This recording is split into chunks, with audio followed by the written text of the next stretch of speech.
What up, YouTube? Welcome back to the hostess with the mostest, the best Pokemon Go spoofer in the business.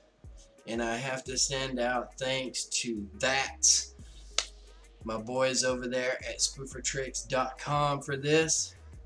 I have to show you what your boy's working on. Check this out, people.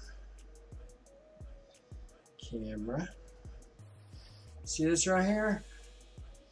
This is Xcode with Pokemon Go web spoof running inside a virtual machine, and I'm streaming the whole process. And if you could see my phone right now, you would know that using the arrow keys updates much faster. See, look, it's a Mac. See that? Ooh. It works. Mwah. Bellissimo. But you guys can't see the phone, but you will now. Well, actually, you can. You can see it on the screen while I was doing it. But watch, I just use the arrow keys, and I can walk around this map. It's very beautiful. It's a beautiful thing.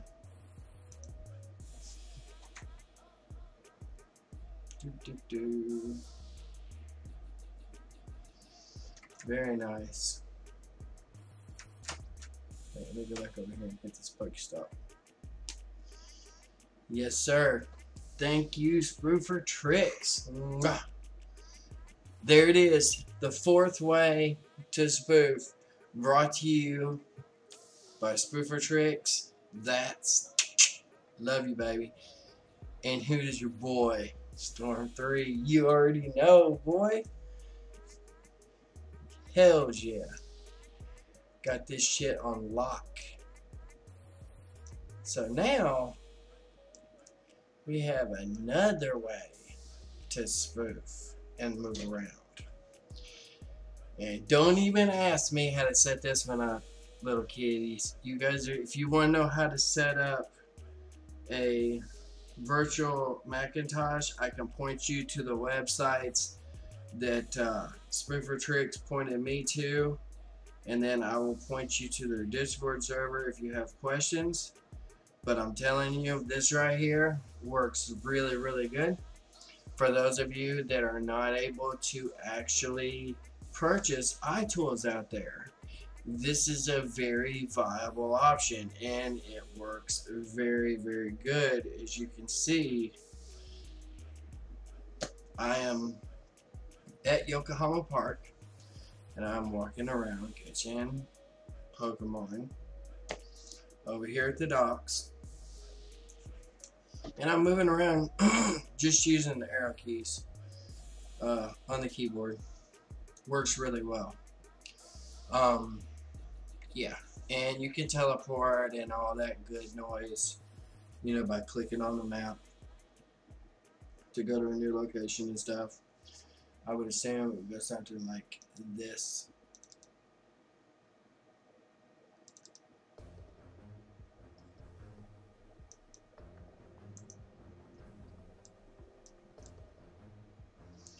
I'll move this back so I can get to it first.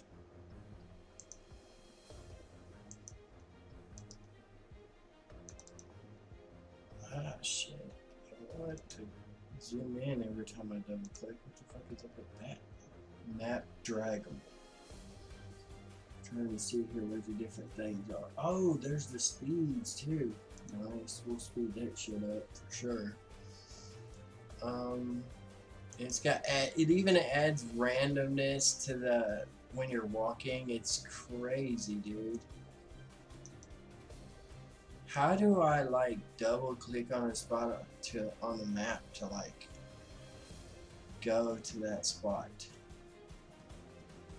Wait, where's the ball? I wonder if I just have to grab the Pokeball. No, that doesn't work.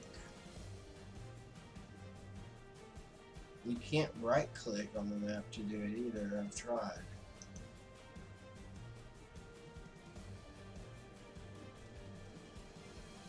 Oh, and the spots in the map are like There's different things you can click on to view different things. Okay. Don't know why it's not letting me fucking double click and move somewhere. That would be the logical thing, but since it ain't working, we're gonna have to walk there. Oh well.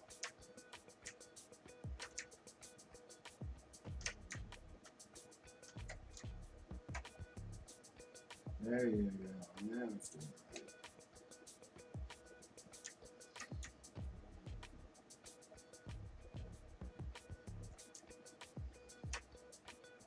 Whoa, that teleported me home. What the fuck is up with that? Never seen that happen with any other iTools application before. iTools or even PokeGO++.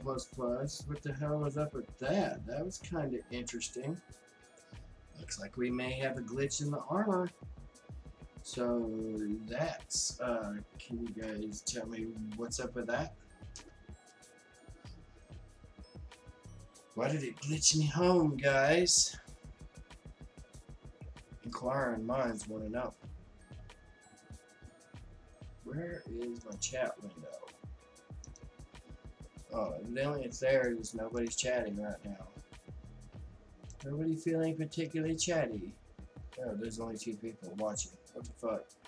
I might as well go back to watching fucking 13 Reasons Why. I mean, what the fuck, guys? I'm not gonna get any more response out of you than that. Oh, I clicked out of the fucking window. Click back in it.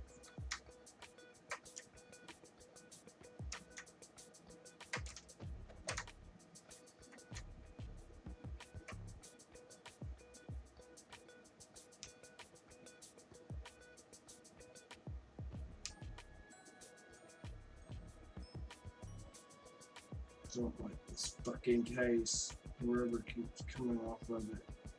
It's like a bad fucking condom. Haha, haha. That's a joke. You guys can laugh, people.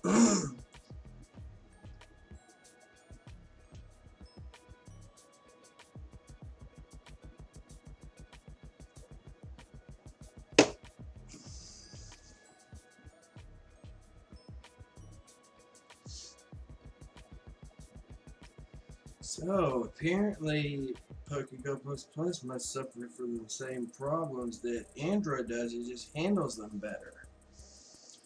It recovers from the glitches much better and smoother. It has anti-glitch technology in it, which is what I have in mind for a little Android app that I'm working on. You might know it's Honey. Kanagawa-ken Yokohama-shi Nakaku. Yeah. All that shit. That's where we at.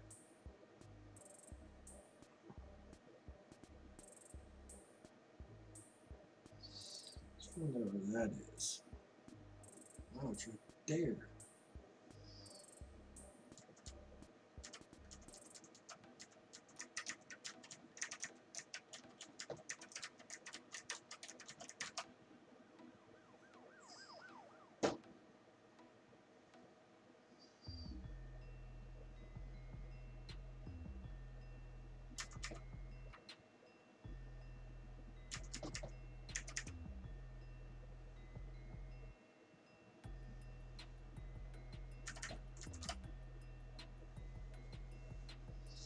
There it be.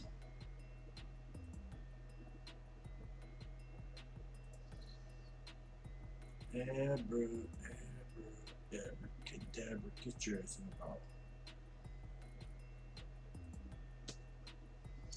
That's what the name of the song should have been that Steve Miller Band wrote back in the day. What up, Jason? We be using Xcode to spoof. This is the 4th and final way that the master has to impart wisdom onto you guys on how to spoof.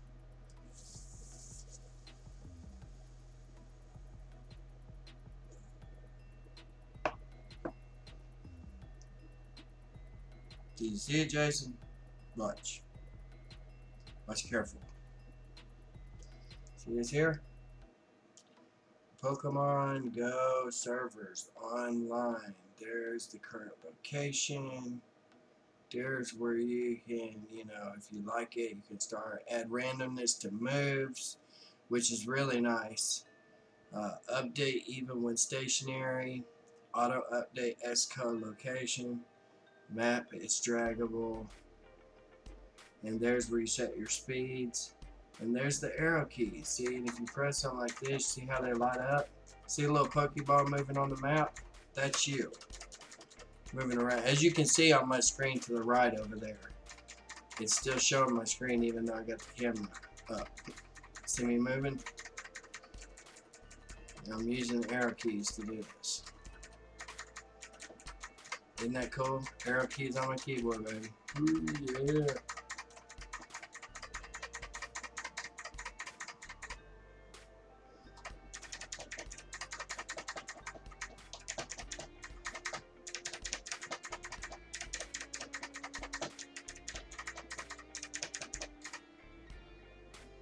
Ta-da! And apparently there is another application that it runs on your phone. It uses Xcode and an application that it puts on your phone for debugging purposes. Check this out. It's right here. See this? It's got that little Pokeball and like the arrow thing underneath it for the... Yeah, that's what that's for. Very interesting. Very interesting little application. Tells you your current location.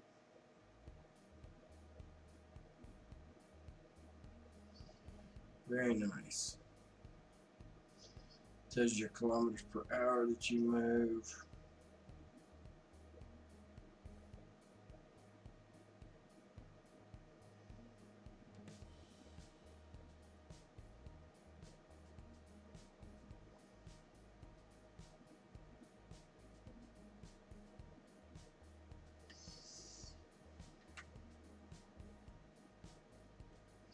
But yeah, that takes care of the tour of this application for you guys. I have to be able to see what I'm doing. Wow, it just like, you seen that, right? It just now glitched my display even though it was showing the updated display on your guys' screen the entire time. It doesn't make no sense. Kinda weird. But it works.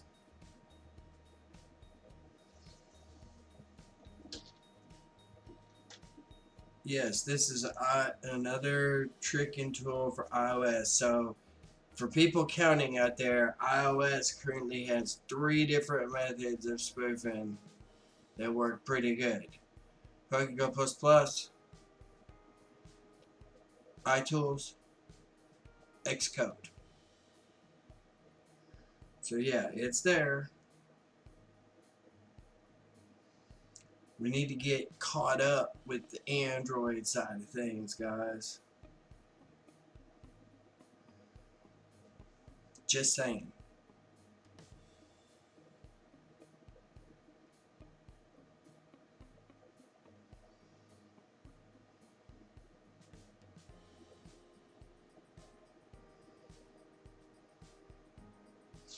I wonder if I compiled this application and deployed it on another iPhone or iPad, if I could control the other phone from the other device.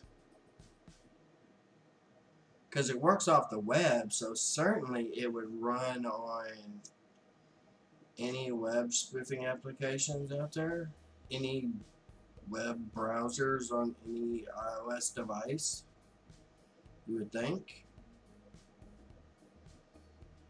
We need to get some people that are more familiar with this application on that and check this shit out, because if that would work, that would be kind of awesome.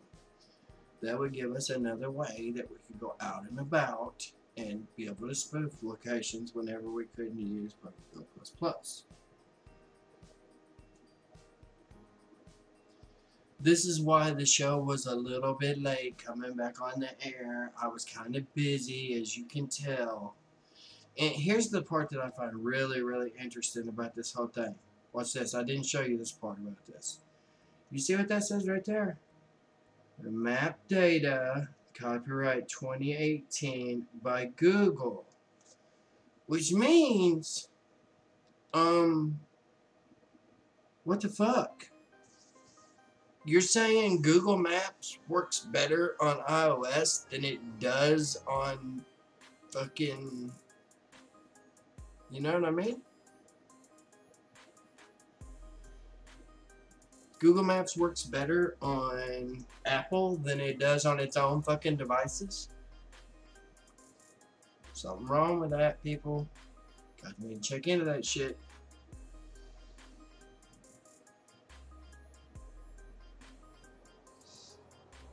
I wonder if this would run just in a Safari browser on Android. Because this is a web spoofer. It runs inside a browser window, basically. That's why it is showing the GitHub stuff at the top of the screen. So I'm wondering, would this work?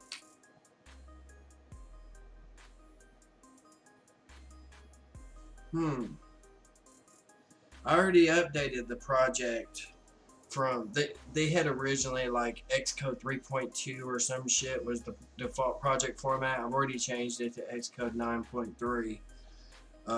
Let your boy dig into this a little bit more. Now that I got the source code to an actual iOS spoofing thingamabob, I can dig into that source code and maybe figure out what we're doing wrong on the Android side of things. You know what I'm saying? You feel me? But yeah, your boy is now using Xcode to spoof it as well. That's method number 4 for everybody keeping track out there. Storm 3 is the motherfucking guru boss, baby. All day long. What up, Voodoo Ghost? Welcome to the show.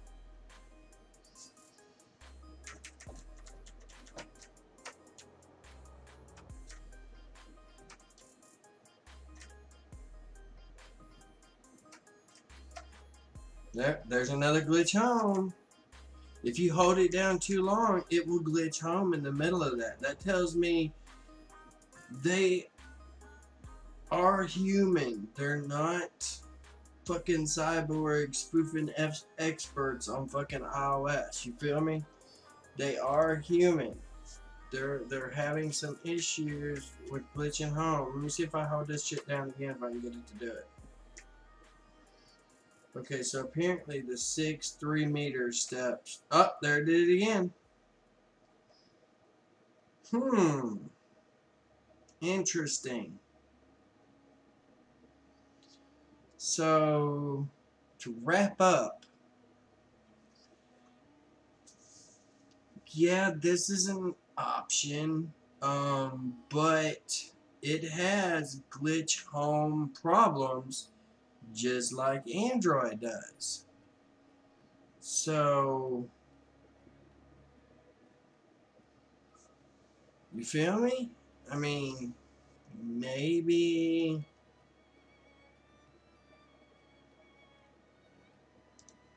the same problems that they have on Android. Wait, location simulation cannot continue because the GPX file Pokemon location.gpx is invalid. Pokemon location.gpx is invalid. What the fuck? Failed to parse, failed to parse, failed to parse. I don't understand what the fuck is going on with that.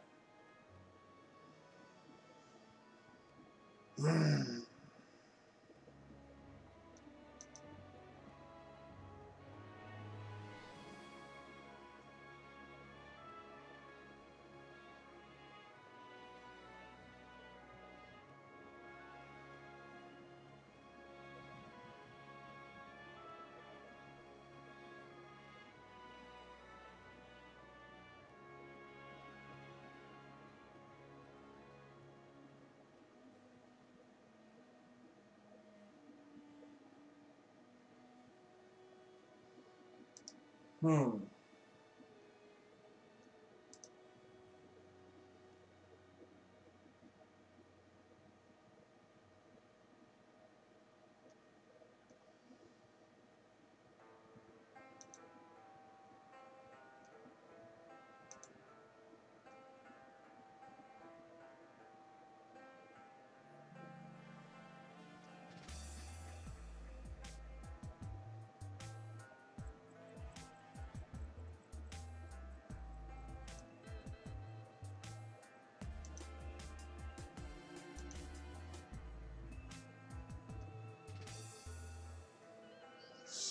Okay, so there's still some issues, most definitely.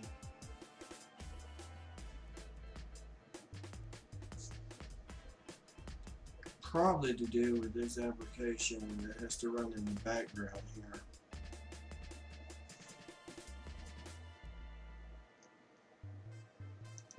I don't know, I'm kind of confused.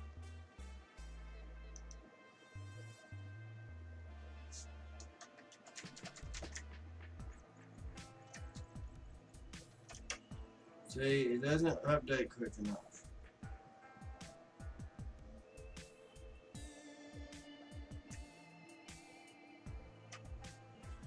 Here we go again with the glitch. Maybe.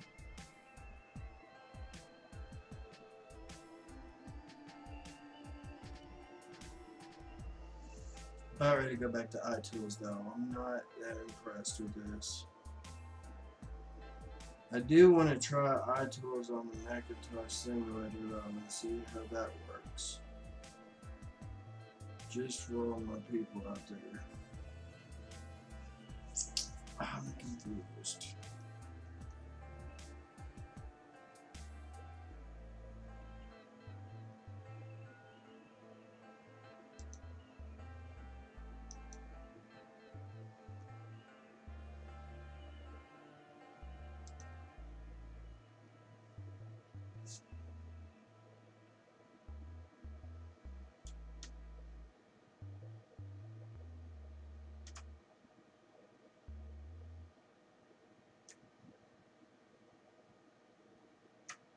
As long as I leave it at the 2 and 1, it seems to not glitch out. If I speed it up any amount past that is when I get the problems.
Pardon me while I shut some of this shit down.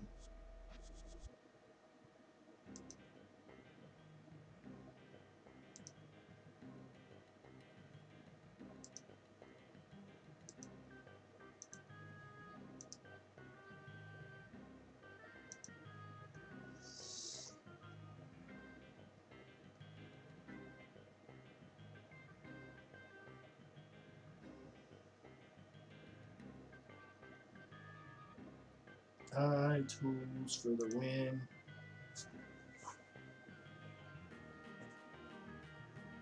As far as I'm concerned. I don't know the hell.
Set up now.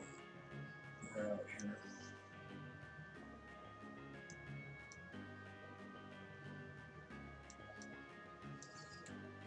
We're up here in the park.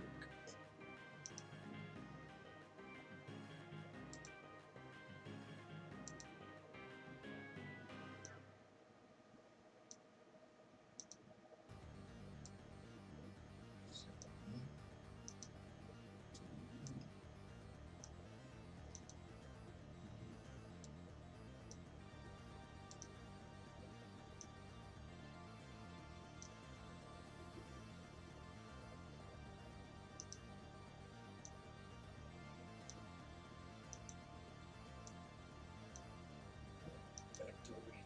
All right.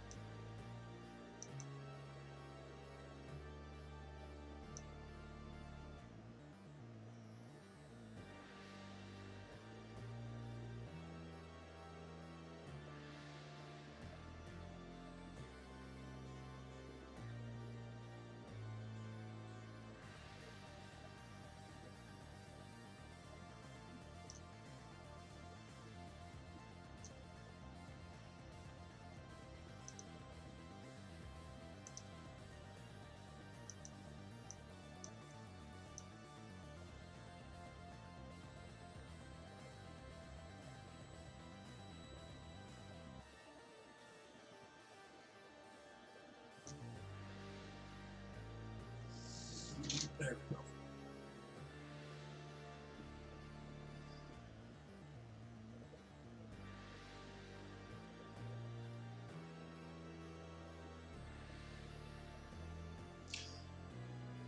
What's up, Mr. Barricade?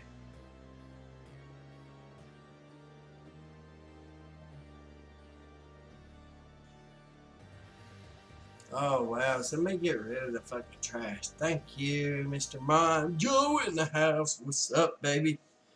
Lay that band hammer on that ass. Frankie Charles, shut the fuck up, dude. Don't be begging for subs. You can ask once. The only once. After that, BAM! You be sitting over in the corner with Lewis, wondering what the fuck happened. Your boy has got Xcode working. Your boy has got iTools working. Your boy's got PokeGO Plus working. And, honey, flawlessly, might I add, bang. Done.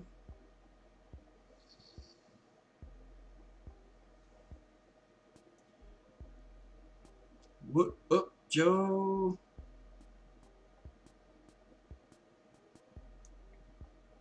Let's see here. I gotta put this program for show. Point.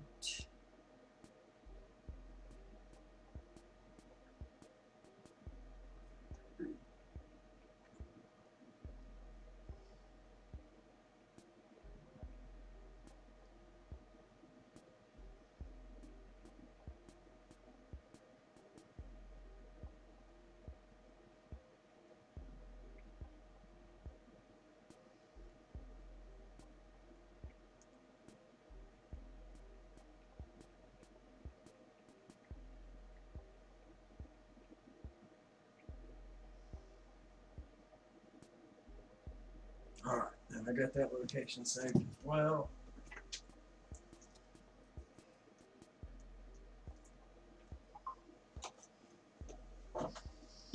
Alright, I need to get my gotcha, get it connected so I can be catching shit while I bounce on this smoke break real quick. Can't believe I didn't think to take a damn smoke break while I was watching TV a while ago.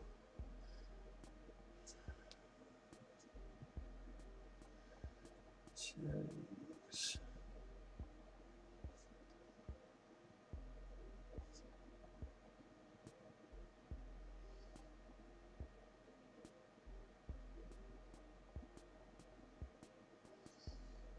There we go. Let's be catching.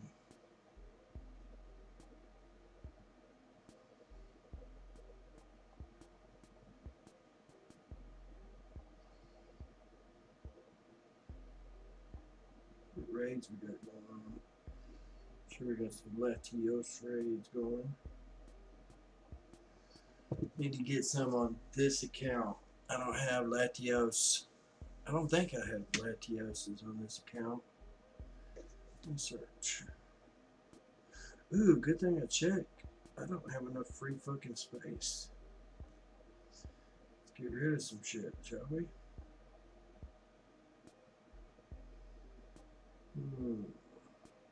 Not the 100 IV, but we'll get rid of it. Oh, can't transfer a favorite Pokemon. Okay.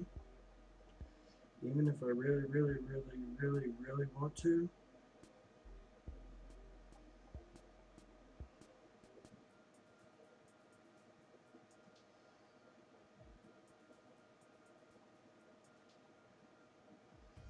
I bet Jeff's asleep by now, ain't he?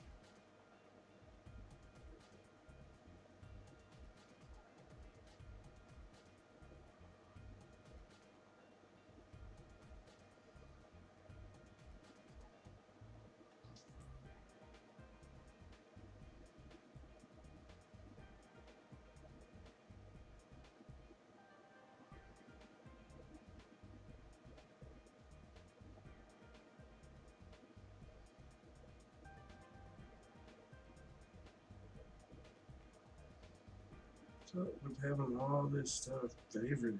What's up with that shit?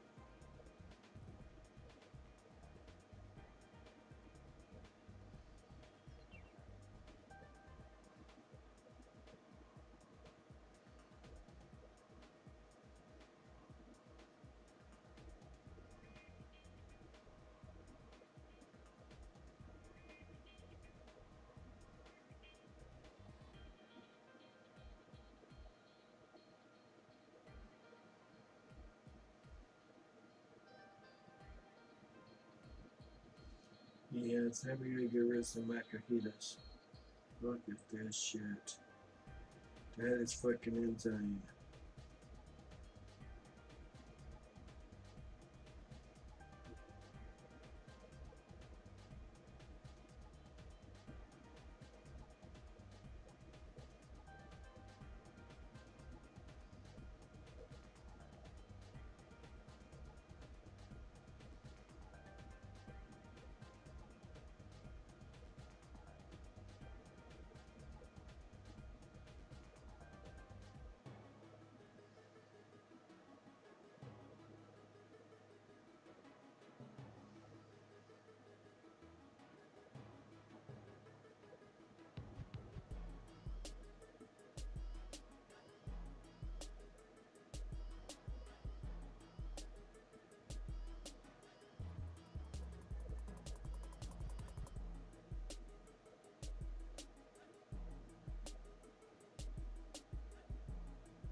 What's up, Billy Bat?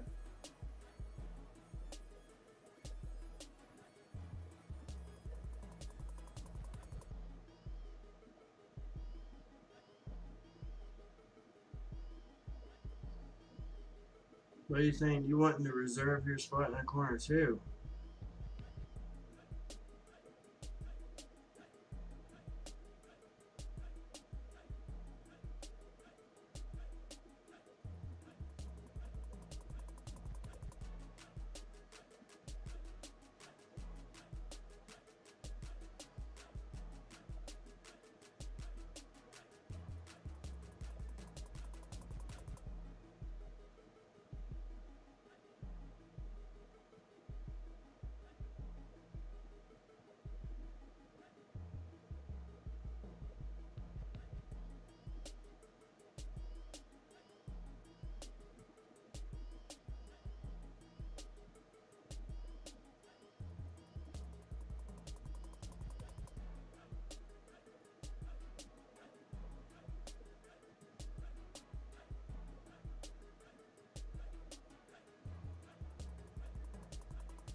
There we go, 156. That should be enough room.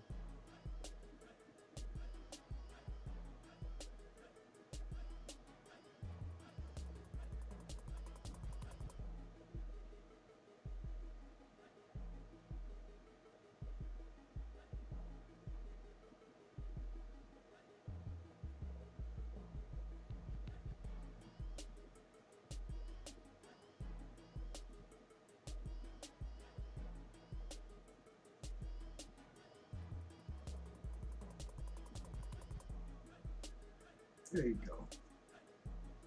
That should give a little room to play with.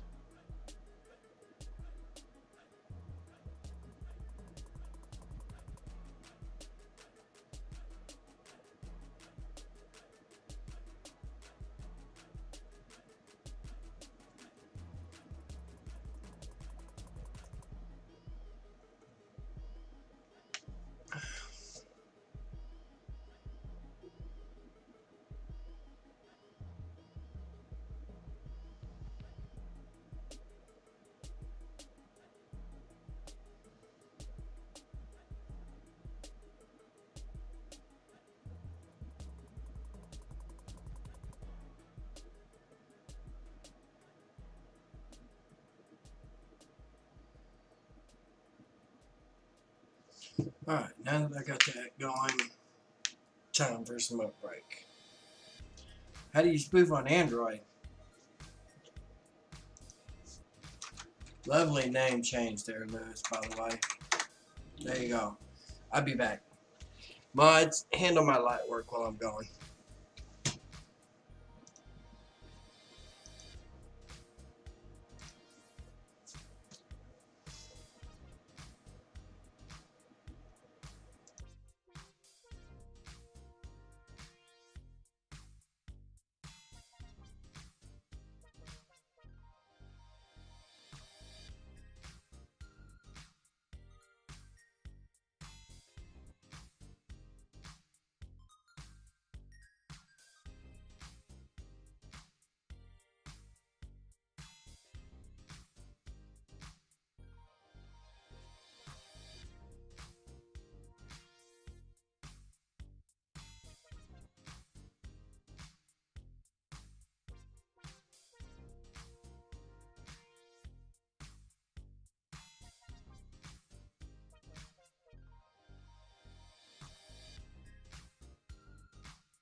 Bienvenido. What's up, everybody?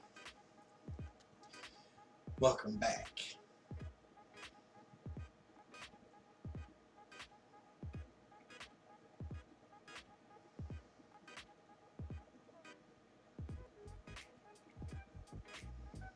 Oh, look, that's cute. Google Play is still trying to send out new Google Play service updates. Isn't that cute of them trying to stop everybody? Tisk, tisk, tisk. What's up, Limited State, Ash Mystic, and whoever else is new up in this lobby that I haven't formally introduced. Maxi Raptor, F-Tab Dewan.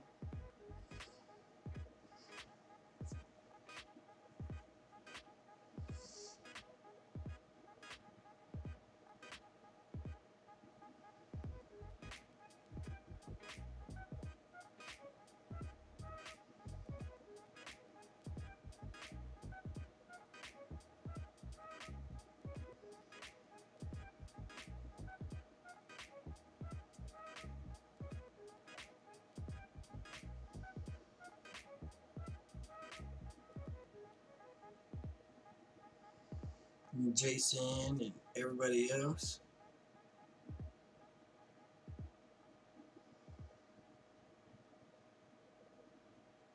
Damn, that thing be on top of shit, don't it?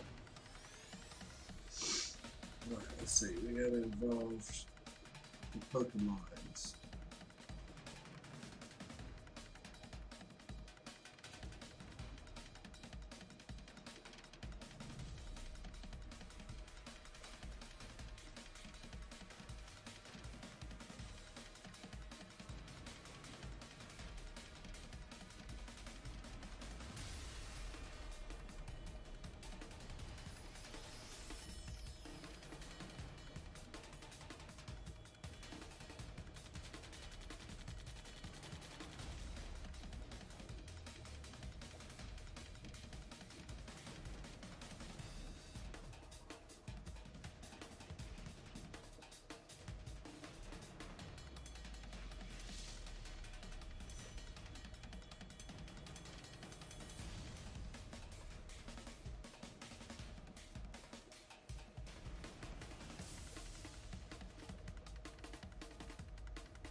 Yeah, it's kind of a pain in the ass.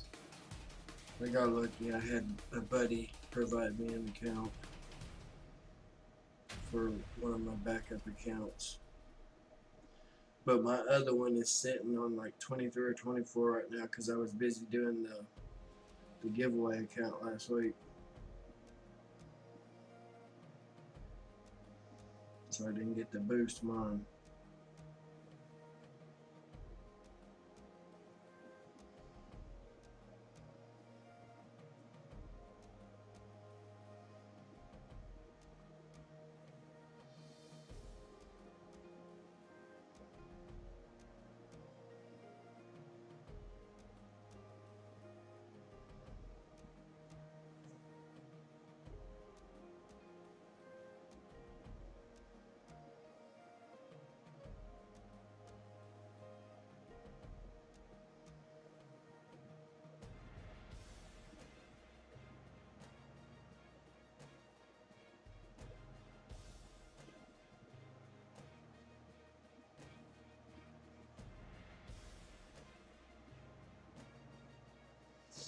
Oh, I don't even know. Yeah, I'm in here. Your thing's not lighting up though. Oh, my volume's turned down, dude. All right, now talk. That's what I figured it was. There we go. I was just going to tell you that I got the package ready and took it to the post office, but it's going to cost me $40 to send, so I'll wait till the 15th when I get paid. But it'll be on the way, bud. Damn. I did not know it was going to cost that much. UPS is going to rip off, so I went to USPS. It's a little bit cheaper. Right. That's a little, yeah. Whenever I've shipped stuff before, that's usually the route I go. I don't even. UPS was trying to charge me $20 just for a box and some packing material. I'm like, man, I can get that myself for free. Yep. So I did that and just, went to the post office. Yep. Post office is the way to go, dude. Especially if it's not something that you have to put a bunch of insurance on. Yeah, I didn't put no insurance on it. I'm not gonna. I went there and had them weigh it. They gave me the price, what it'll cost. I'm like, okay, cool. And then all the stuff is stuff I've owned for a minute, so I'm not gonna worry about insuring it. Right, and if it's really heavy, that's what the cost is. The bulk of that cost is that if you're shipping like computer towers or anything that's like heavy like that, like a monitor or some shit, yeah, it's gonna cost you. I remember whenever we were doing it for our company, fucking just the shipping alone on monitors was like $30. Wow, that's wild. Just on a monitor, one monitor, dude. We're not talking a whole bunch. We're talking one monitor. Fucking shipping was $30. Yeah, I'm assuming it's a flat panel monitor at that, like 10 pounds probably, huh? Yeah, it wasn't that much. Crazy. Like highway robbery. But shipping that same one via UPS, like you said, it would have cost me $50, $60. So like half the damn cost of the monitor to ship the thing.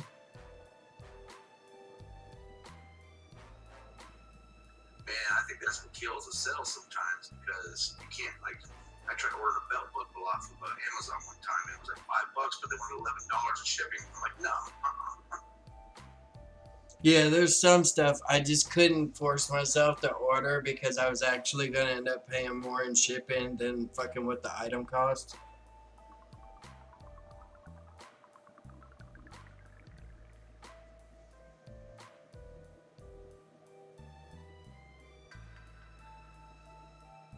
I can't believe this bitch did that the other day. It started fucking shutting down on me again.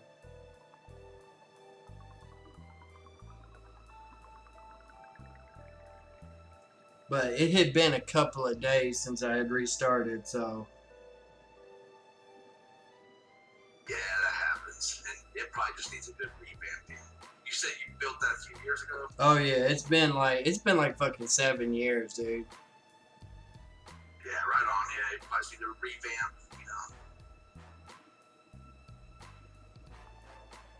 Dude, that's 100 IV fucking Phoebus, but it's just a 36. What the fuck? Level 1, baby. Yeah, not interested in that. There's 100 IV Ghastly, hell yeah. That'll be a badass Gengar. Oh shit.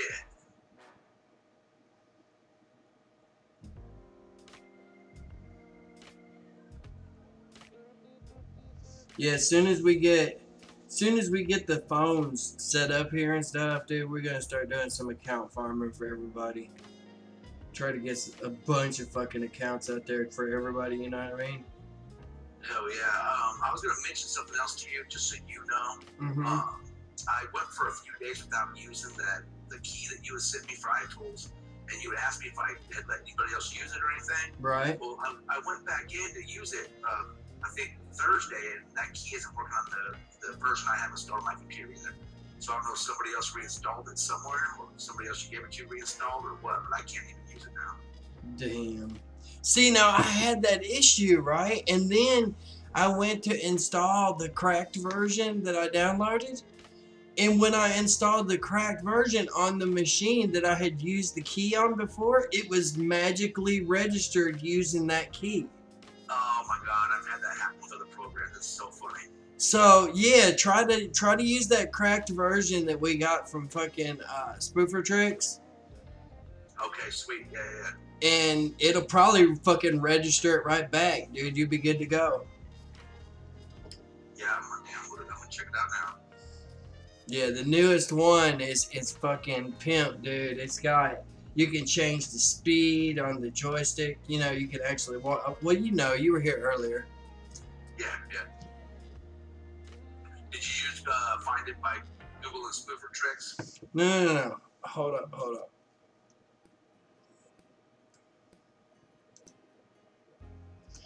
First off, join into here. Hold on, I want to see if I can create a damn fucking instant invite real quick. Right on. Let's see. Yeah, create an instant invite. And I can send it right to you. Very nice. There you go. I sent you an invite. Yeah, thank you, sir. Mm-hmm. I'm a mod on that server too, so. Sweet. Yeah, and then just go into the iTools, Windows, and you'll find the downloads there. Yep, I'm there now. Thank you. Mm-hmm.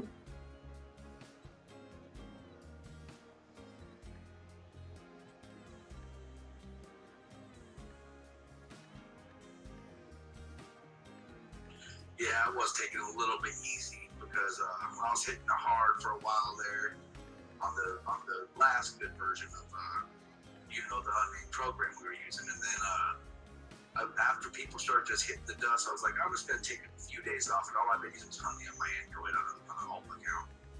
Right. And who was it? Somebody on here. I think it was Genko Guru. He got a shadow ban. He thought it was because of Honey, and I was like, absolutely not, dude, because I've been running it on my fucking Android. Matter of fact, it's sitting over here running it right now.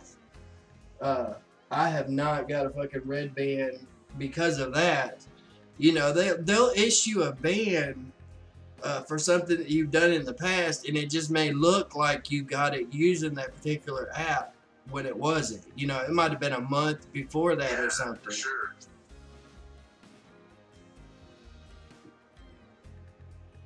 I've heard people get banned weeks after they did something. Yep, all it takes, dude. Especially with the new detections they got. I was kind of trying to tell people, you guys, everybody needs to watch out fucking teleporting too many times in a day. Because that's one of the new things that's in the program that it's actually tracking. It's like, it actually tracks gameplay. And it's never done that before, but it's doing it now. Like, for instance, remember the old cooldown chart we used to use, you know, like between cities and between states and countries? Yep. Well, that basically is no longer the rule of thumb anymore. I mean, it'll let you do it, but then it'll bust your ass later on for doing it. Because the way that they're doing it now, they're tracking your path. Like, say for instance, you go from one side of town to the other, right?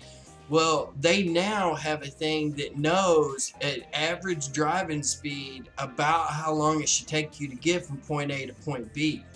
Sure, I'm sure they're tied right to Google Maps. Exactly. And they're using that shit to bust a lot of people, because normally spoofers are going by the old 2-hour rule. Like, say for instance, going from here to fucking Yokohama, Japan, right?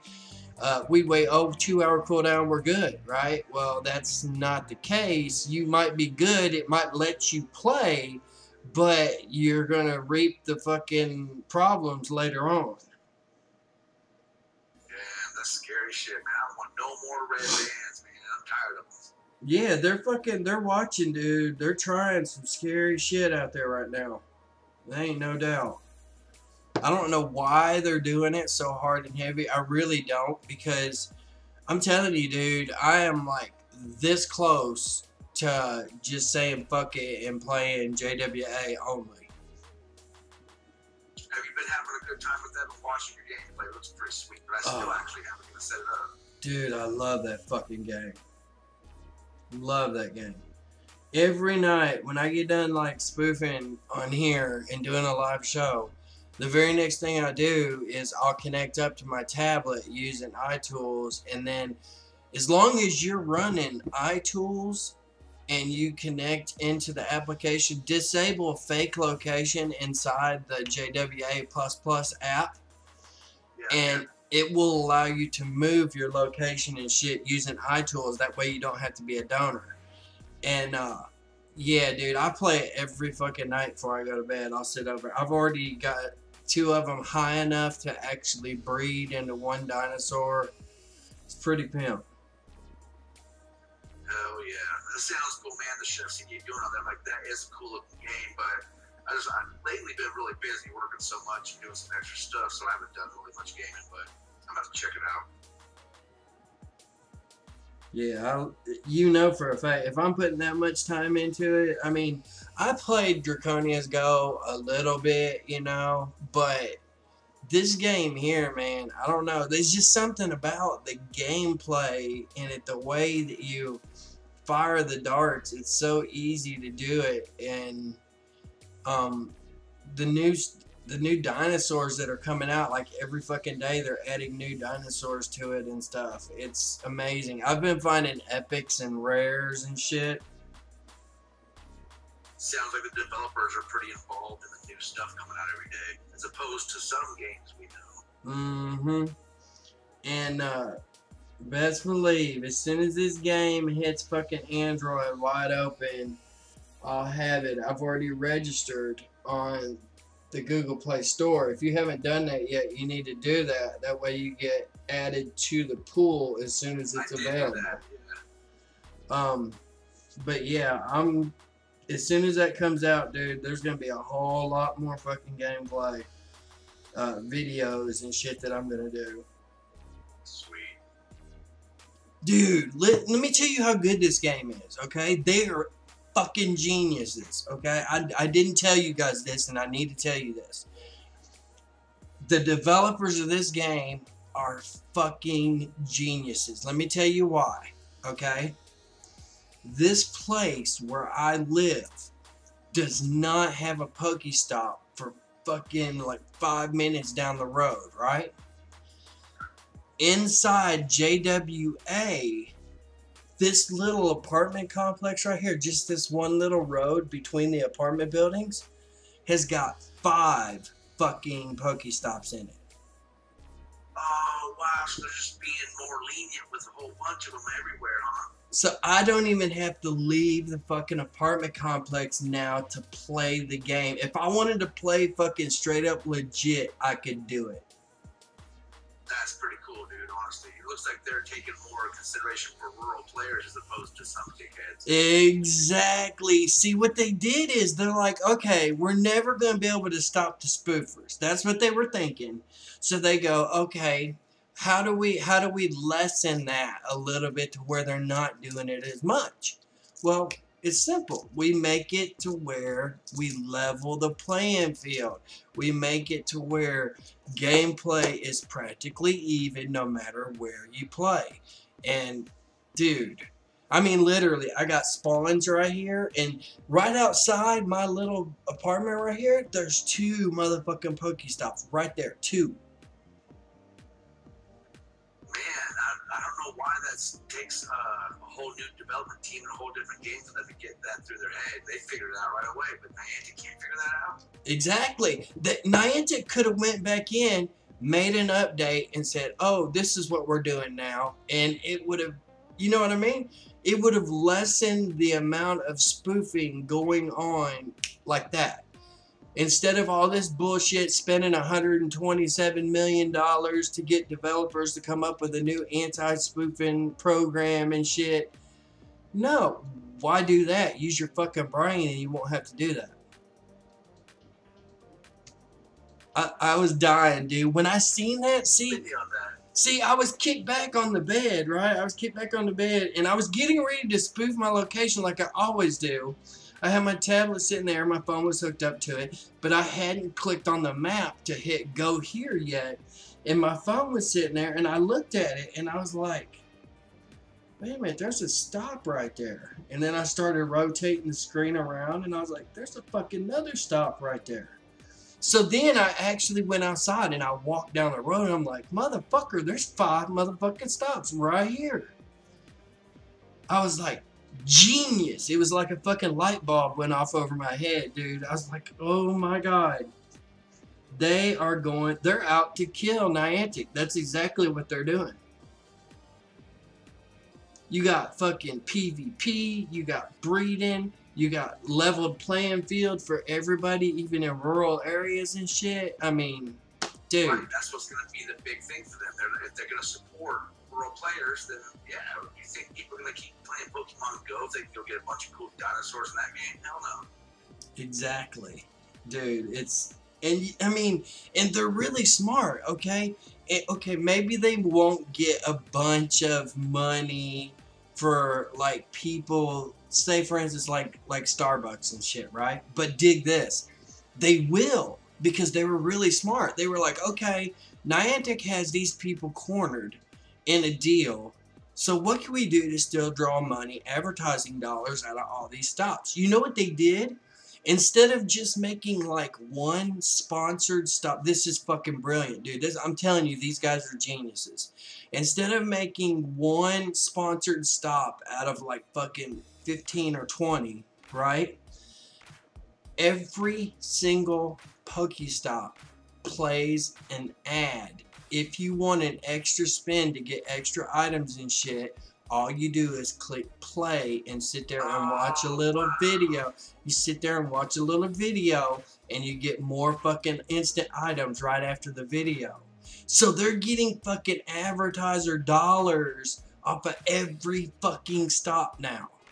And giving you an opportunity to get a little bit more off of that stop if you want to sit there for 5 seconds and watch an ad or whatever. Exactly. Plus, they're doing like a VIP thing, right? Okay, in this game, not only do you fucking get items from spinning stops, you get items from like supply drops, right? Including some dinosaurs and different things that you normally couldn't get, right? Out of these supply drops, kind of like Activision. But here's the cool thing, dude. They made a thing where you can join the VIP fucking club for like so many dollars a month, and you get so many special fucking like epic supply drops and shit. So they're gonna be making big fucking bank, like fucking Activision. They're gonna be cashing in on people on these fucking supply drops. Plus they're getting paid off of every fucking stop. Plus they got people that actually want to play the game because they lowered the barrier of entry. That is freaking badass. I'm not even gonna lie. They're going to destroy the marketplace, dude. Now you understand why I've been playing it. I'm like, oh my god, dude. Yeah, I kind of figured that. I kind of knew that's why, in a way, without knowing. Like, I was like watching you play, and I'm like, dude, that's obviously why he's playing the game's fucking cool. But hearing all that, duh, that's a no-brainer right there. Dude, these guys, holy shit, dude. I'm telling you, man. The developers of this game, Ludia, that company, they were really smart. When they put their game plan together and went and talked to Universal Studios and said, look, and then they go, well, what are you going to do that's different from Pokemon Go and stuff? And they said, oh, check this shit out. And they laid all their shit out on the table.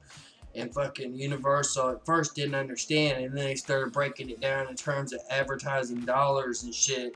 And then they were like, holy shit. Cha-ching, cha-ching, cha-ching. Yeah, that's pretty much it. That's pretty much it. Yeah. Dude, I'm fucking all for the smaller developers, you know, that are trying to get their, like I always said, man, anybody trying to get their come-ups, I'm not gonna fucking keep them down. You know what I'm saying? And if they're smart and are actually doing it in a very, very smart way and stuff, the way that they're doing it, I'm gonna support them 150% because number one, all we've got is bullshit and punished from fucking Niantic. That's actually the way I feel. They have fucking punished the fucking spoofers. Whereas these other guys are like fucking saying, hey, we realize you guys have had problems with this, man, but here you go. You know, you guys have wanted this. Well, here you go. You guys have wanted this. Well, here you go. Well, see, you know what? And that goes hand in hand with something totally on a different subject in a way that I've been really touting the past couple of days. You probably don't play PUBG Mobile, do you? I've seen it, but I mean, I played it like once or twice.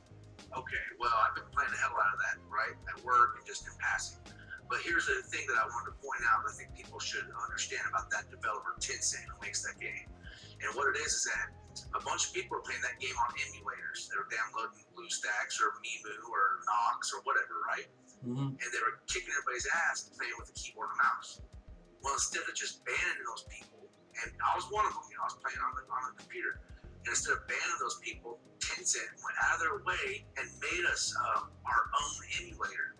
They made it by the so it runs the game at 1080 and fucking 60 frames per second. And they're like, here you go. Are you kidding me, dude? No, so you can play that mobile game on your computer and it looks just almost like the real PUBG from Steam.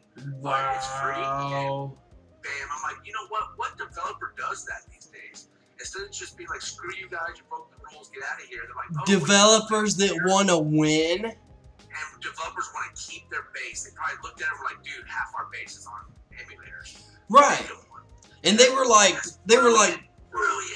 Brilliant idea. Yeah, they were like, okay, look, half our user base is on emulators. They're playing on PC. So 10 to 1, either if we fuck them over on that, they're going to go to fucking Steam anyway. Or B, we could just make them fucking emulators and make a badass emulator of it and fucking keep them here on fucking PUBG Mobile. That's what they did. And I've been playing hardcore on their emulator on the computer for the past few weeks now. It's sweet. So sweet. Hey, so, yeah, so you could use a fucking controller on it.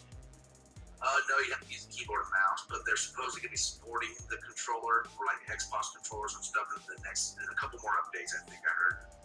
Dude, but you could use Joy to Key and you wouldn't have that problem. Yes, you can. Absolutely, that will work, yeah. I am an expert at setting up fucking profiles under Joy to Key. I thought about doing that at first, but I played so many games with, you know, WASD and first-person shooters, and I was comfortable just jumping right in with that. Damn. Okay, what about Fortnite? Anybody done any research on Fortnite Mobile? Is it fucking... Are they finally supporting controllers like they said they were going to? I don't know if they're supporting controllers, but in comparison, that's definitely something they're not keeping up with is the mobile market. PUBG's wrecking the mobile market right now, which is the opposite in the console market. Fortnite's definitely the bigger game right now, but let me Google it real quick. Yeah, they were supposed to do it. Yeah, find out for me. Because they had a statement on their fucking webpage that actually said that was in the works for a next release. And supposedly the people that are making this Tencent one are saying they're going to make their own controller, which I don't know how much it would cost, but if it was like $30 or something, I might buy it.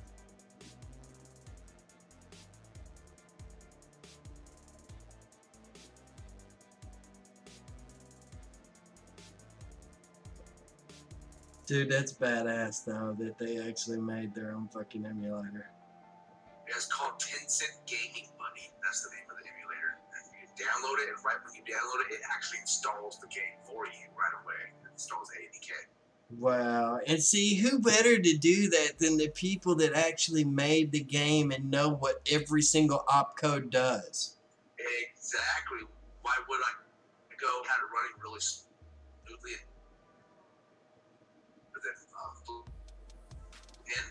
So I was running pretty smoothly in there, and I had some graphics tools I was using that made it pretty good. But in comparison, I would still stick with Tencent's because it's just out of the box, boom, works great. Mm-hmm.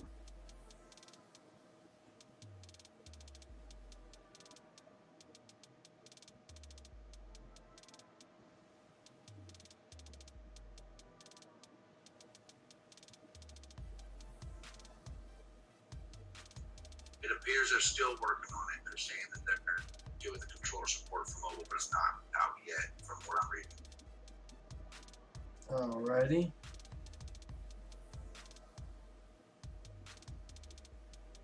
They need to get on that, dude. I know for a fact Unreal Engine fucking supports controllers. I mean, what the fuck? Some people are claiming they have a workaround on Reddit with Bluetooth controllers, but it looks like they're modifying config files and shit. That's what they're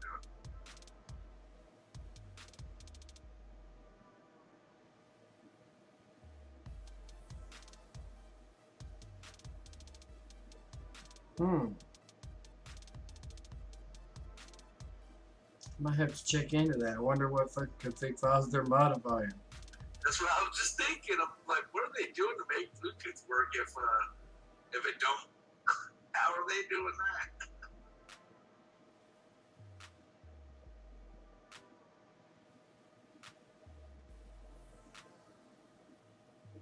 Oh, I think they're using a modified version of Fortnite. That's what they're doing. Damn, if they can use a modified version of Fortnite, how the fuck can they use... You know, how can the company not actually make the fucking controller work with it if... You know what I'm saying? Absolutely, yeah. I mean, I couldn't agree more. Just give the people what they want, and they'll come to your legit game and play it, fairly and legitimately. So, like, if you make it harder on them, they're going to keep trying to screw you over, too. Just like we're doing with Niantic. Exactly. I mean... You know what? I will shove fucking shit straight up Niantic's ass until the fucking cows come home. And I will go outside and go play JWA in my motherfucking parking lot if I have to. I'll walk the parking lot and smoke cigarettes and catch dinosaurs. Yeah, and, think about it. Even if shit hits the fan with Niantic, you always got that to fall back on. Exactly. That's exactly why I started playing that game. Exactly why.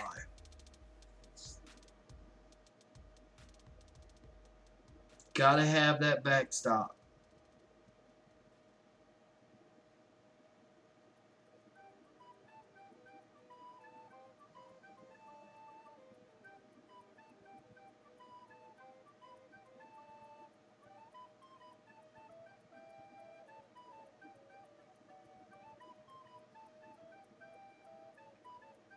Yeah, John Hankey's fucked.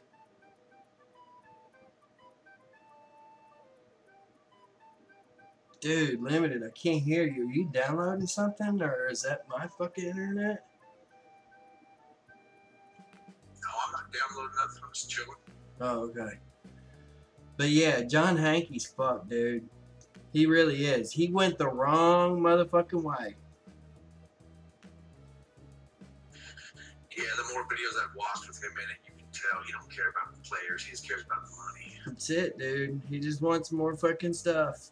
He wants more stuff. That's it. Problem is, he's going to lose a whole bunch of fucking stuff because nobody's going to trust any of their games anymore. You know? Absolutely.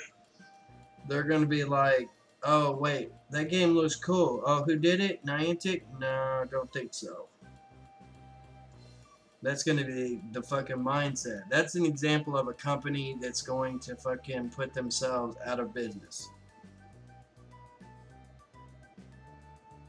Like that Harry Potter game, I will probably never play it. Honestly. Ever.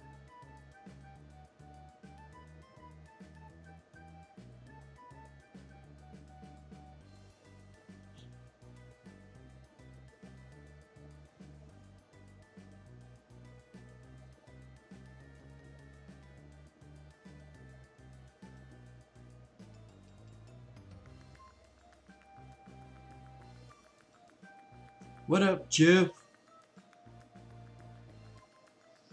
Thought I seen him sink in the lobby a little while ago here. Yeah, he's back.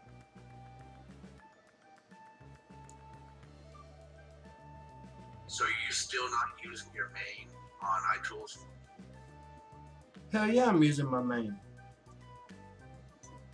Okay, I just double checking because, I wouldn't do anything you don't do. Yeah, I'm using my main.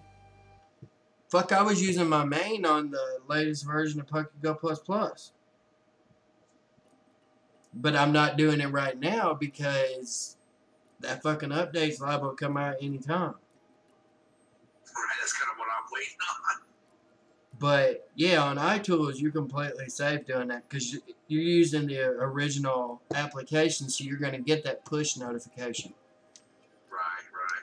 that's what I was doing before, just using the legit app and eye tools, and it worked fine. But I'm still kind of weirded out about getting on my main, No, you'll be fine. It's cool.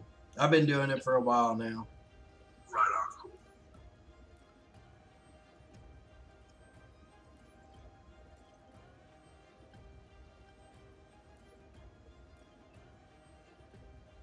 Yeah, dude, that's kind of cool that I can actually, there's a game that I can actually play. See, and one of the problems that Draconia's Go even ran into was the closest stops that I had here were across the fucking street over in the field or down in the middle of the fucking road, that busy road that has no sidewalk on it. Right.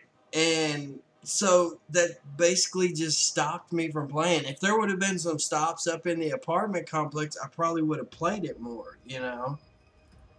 So did Draconia's Library or JWA or any of those other games, are they using like the Pokemon or Niantic's APIs or anything, or are they just similar? They're just similar.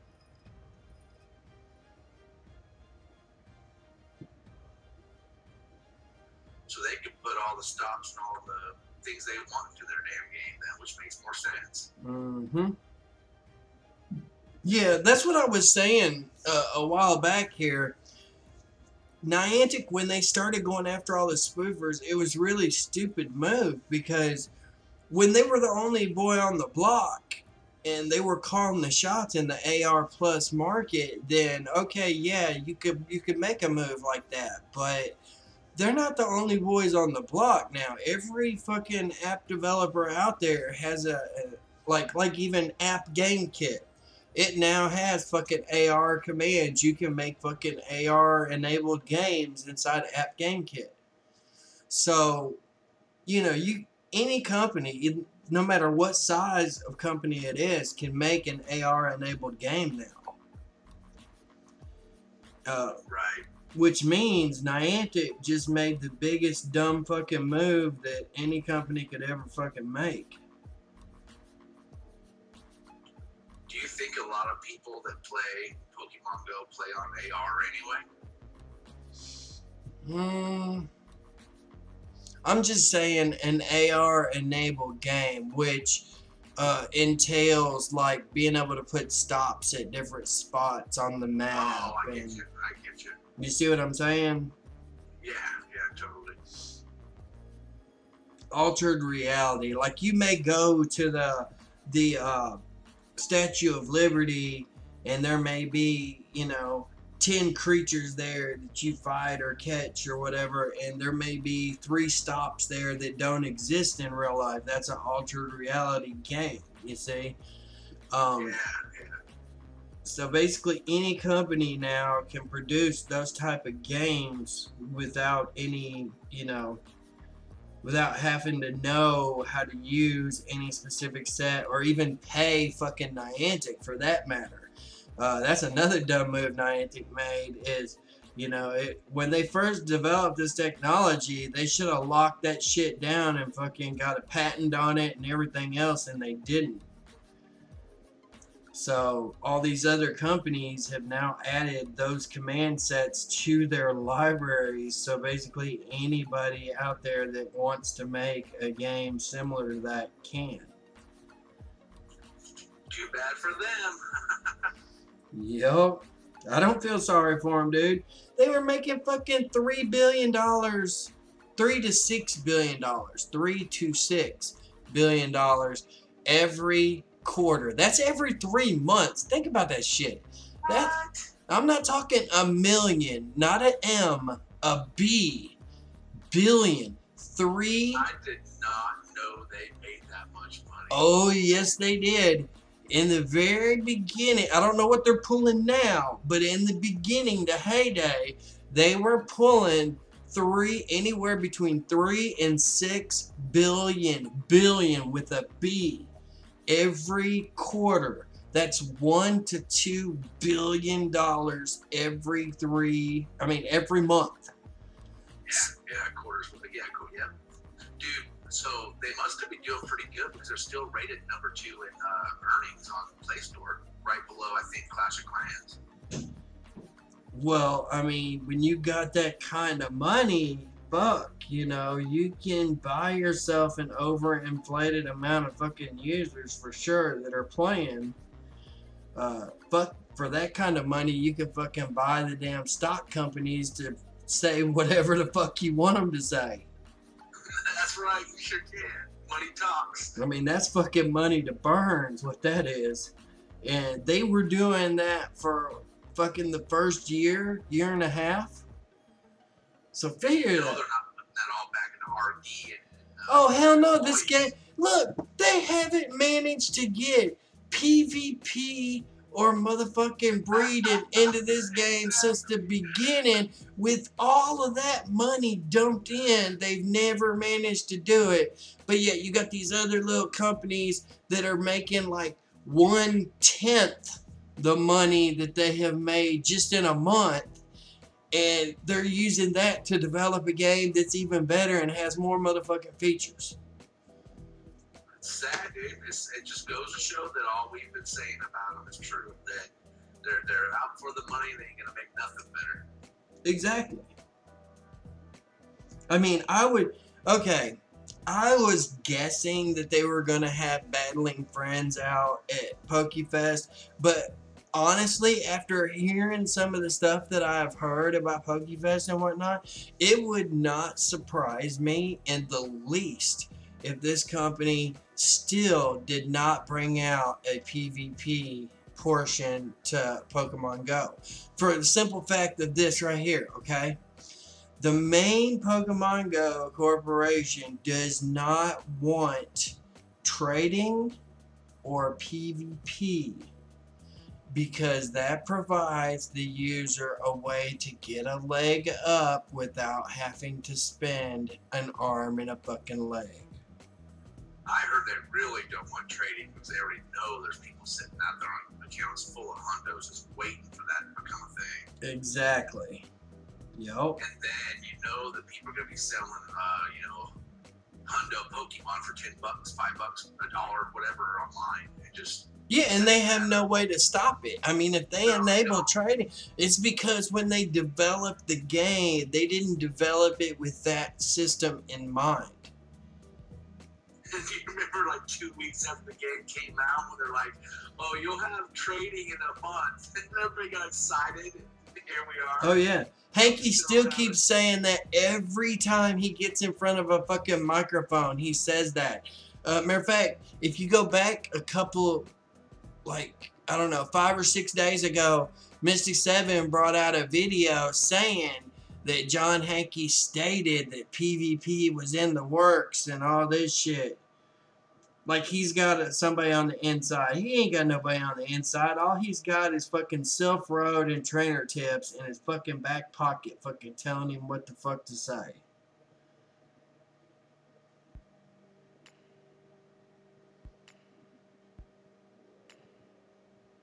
Yeah, the PvP's in the works. That doesn't mean shit. He could still be saying that at the end of time when fucking this game is no more. He could still be saying, but it's in the works. So are we on the 3rd year right now? Or 2nd year, right? 2nd year, yeah. So, yeah, he's been saying this for 2 years. Right around now is when the game came out, too, huh? Mm-hmm. May or June? Yep. July, actually. Oh, okay, then I did get it on, like, the week 1 day. So I started playing it right around my birthday, which is July 12th. And I was spoofing from day 1. You know, I didn't... I was so happy when I heard about trading, too. I'm like, I already got some good Pokemon. I can't wait for trading. Here we are 2 years later. What the hell? Yep. He don't care, dude. You ain't never going to see it. I'm telling you right now, you're never going to see it. Same thing with... It would not surprise me in the least if we didn't... I mean, I'm expecting to see it, but it wouldn't surprise me in the least if it did not come out. And that's Battling Friends, which is supposed to be coming out with Gen 4. That's what everybody has been saying. Yeah, that's what I heard too. Right, Gen 4 and Battling Friends is supposed to be coming out at the same motherfucking time, which is supposed to be coming out right around fucking PokeFest. It doesn't mean that that's what's gonna happen, because I haven't seen that kind of good work come out of fucking Niantic. They have been shitty programmers since day one. They haven't hired nobody to help them, which that boggles my mind. You making that kind of fucking money, I could go hire me a third world fucking country company that does nothing but fucking programming 24/7. And I could have made this game fucking 50 times over better than what it is right now. Dude, oh my god, for $1 million, they could hire 100,000 Chinese people that would go through the fucking program with a fine-tooth comb. Change everything. Yep. Every damn thing in there. They'll make you an emulator to play on too, just like Vincent did. They would optimize everything. That game would run fucking circles around this game. And they just, I don't know, they're money grubbing. They're not going to give it away to nobody. That's what they want. They want all the money, but they don't want to have anybody actually improve the damn game. They just want to leave it the way it is for the least amount of investment and R&D put into it. Keep bleeding people along, slowly bleeding cash out of them with the promise of one day trading's going to come out, and one day Battling Friends is coming out.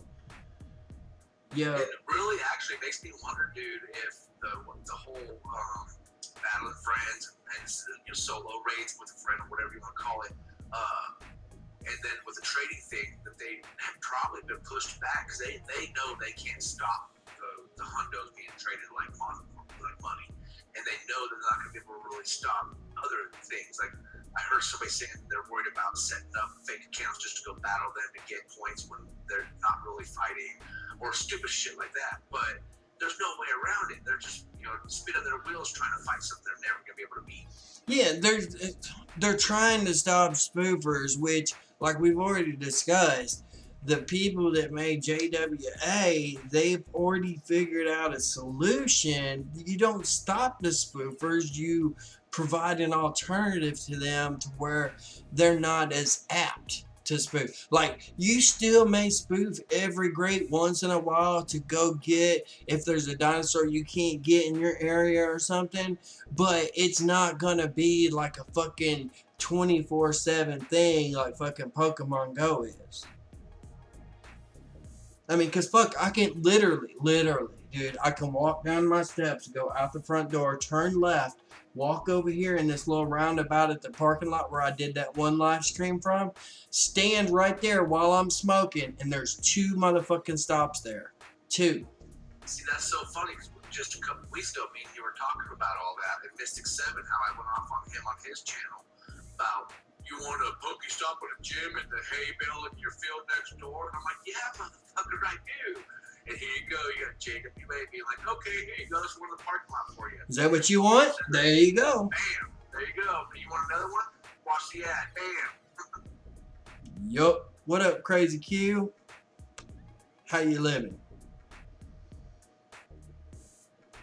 But yeah, there is definitely life after Pokemon Go. You guys that are spoofers out there and you're scared to death that you're going to get banned, let me tell you, there's life after Pokemon Go. You ain't even fucking got to worry. There's another game out there, and it's fucking running shit right now, in my opinion. And it's doing updates on a pretty fucking routine schedule right now. I mean, pretty routine schedule. And they're dig this, dude. There's a fucking, man, Niantic would never do this shit. There is a website you can visit right now, right? And take this down. There's like a 31 question thing. You guys might have seen me doing that on the stream yesterday or the day before. Where they ask you just point blank, hey, how much do you value this above this? And you put them in like a certain order, what your most important stuff is and all this shit. And they're actually asking people, hey, what do you like most about this game? What do you, value the least in this game? And dude, they're gonna actually get some really good feedback because they've got a good solid base to start from. Oh, so they're actually appearing to care about what their players. Oh, I know. I know it's unheard of. I know it's unheard No, of. I've never seen a company actually do that before. I know it's unheard of in the game market as far as Niantic is concerned, but yeah, it definitely exists. Maybe it's just that we're witnessing a smaller company kind of have to do that in a way. Niantic feels like they don't have to do that because fuck you, we got your. No, dude, look, no. We're talking about fucking Universal Studios. True. So that argument doesn't even hold water. I guess I didn't realize that's who was making that game. Or you mean they own Jurassic Park rights, right? Right, and they're the ones that handed out the dough to Ludia to develop this game for them. Okay, yeah, that doesn't hold water. I guess it just goes back to Niantic being a bunch of assholes. And it's really good system. Their game is really well constructed. You want me to tell you how I know? When you fire it up, right? Like when you fire up Pokemon Go, all you see is like the little loading bar and then bam, you're in, right? Well, in this game, when you fire it up, you'll see the little swirly DNA thing going around. But if you pay attention to the writing underneath that, it's actually telling you everything that it's doing. Loading up the DNA model, loading up the dinosaur, this locations, blah, blah, blah, blah, blah. So it's very good input for them. If something fucks up, it tells them exactly where, because as it's loading and setting up each individual part, it's telling them right there on that main screen. It's being more verbose. Exactly. So it's very well laid out. It's oh God, I can't. And I don't fangirl on programmers often. I really don't. The only other programmer that I even fucking admire is John Carmack, the head of, well, used to be head of ID Software. Yeah, he's moved on to virtual reality, which I expect that to do very, very good things in the coming years. If you guys don't own stock in it, I recommend to buy stock, because anything that John Carmack's head of programming in is bound to have some leaps and bounds coming down the road here in a few years. You're going to see some shit come out of that studio that you're not going to see anywhere else. So if anybody can make virtual reality a fast and viable alternative, it's going to be John Carmack. But let's get back to the other point. These guys, they've done something really exceptional. And that is exactly why I am playing the game. And I enjoy, I mean, lo and behold, fucking actually enjoy playing a game. You know, which is the whole premise of games in the first place. Not, you know, we're there to play it, have fun, and enjoy it. Right. Not me sitting over here going, okay, well, what's 4 ways that I can fucking spoof in this game to be able to actually play it? Or, yeah, right. How am I? Isn't very fun in the country. How am I gonna? Yeah, how am I gonna get around their? How am I gonna get around their anti-spoofer bullshit? You know? No, has nothing, dude. It's never even offered to even try to stop spoofing whatsoever in that game. I don't know, dude. I get a different feel from this game. I really do. That's good. I just downloaded it again right now. I'm gonna install that too here in a minute. I've played a lot of other games. I mean, a lot of other games. There's another new game that come out here recently that's another AR game. It's an AR RPG game. Hold on, I'll tell you what it is if it's still downloaded. Oh, hey, just a quick heads up so you know, when you got iTools set up on the computer and you have everything installed on your iDevice, you ever use VNC? Because I was just messing around with real VNC, and I can change my location and iTools on the computer at VNC and then go back to Pokemon Go, and then it'll move when I'm not by my computer.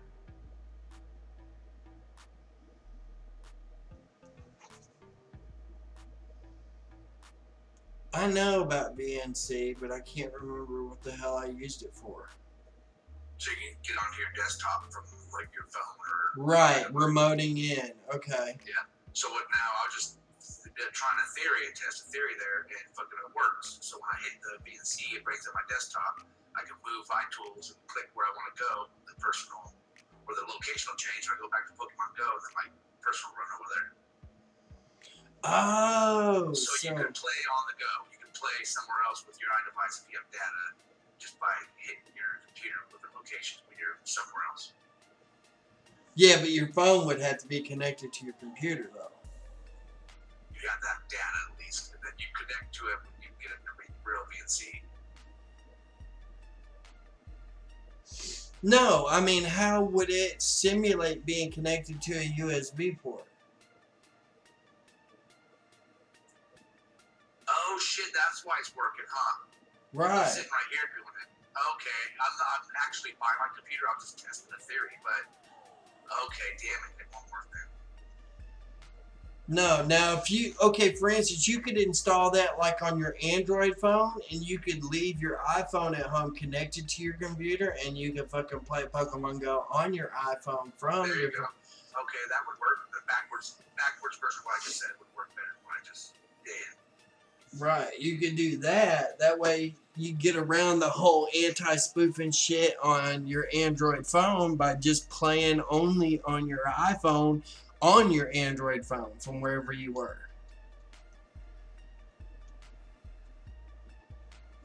Which wouldn't be too hard because you don't have to change locations very often if you go into a hotspot, you know.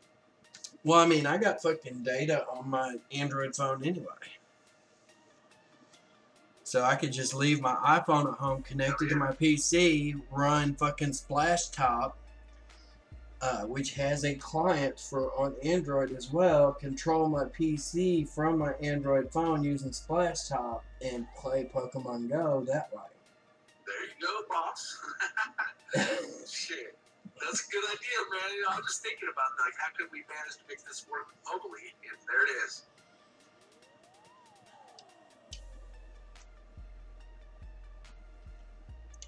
I'm sure you might get a little bit of latency or lag doing that, but it would work. Mm-hmm. It would work.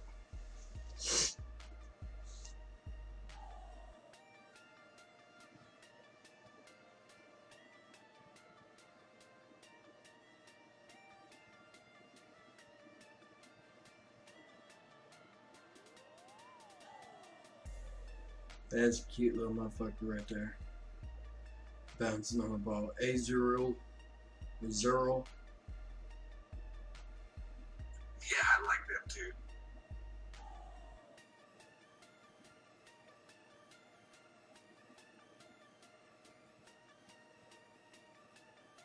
Yeah, I'm digging the new version of iTools though. I really am. Now that they got path stuff in it and they have it where you can change your speed and shit, I'm digging it. Now, if they add the tap to walk shit, like what I was talking about, kind of the way Xcode does, to where you know you got up and down and left and right, and you didn't have to worry about rotating around to move. Right. Like if I tapped left, instead of rotating the thing around the circle to go to the left side or whatever, instead of that, if it would just walk left, I would be set, dude. That fucking program would be pimp.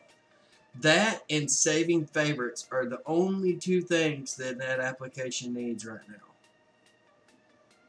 Which I'm sure will be introduced in a later update. Oh, I'm sure. The guy that's working on this, man, he's been fucking bringing out updates at a breakneck speed. Like, literally, it's updated twice in the last 3 days. That's badass. Hell yeah.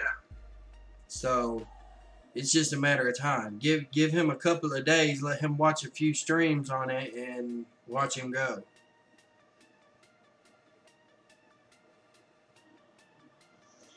Because I mean, he's making money at it. You know, if you're gonna make money at something, you're definitely gonna want to keep updating it. You know what I mean?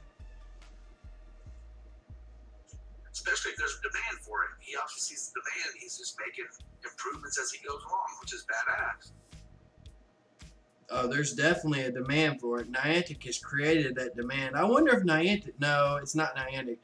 You want to know who I actually think it is that made that?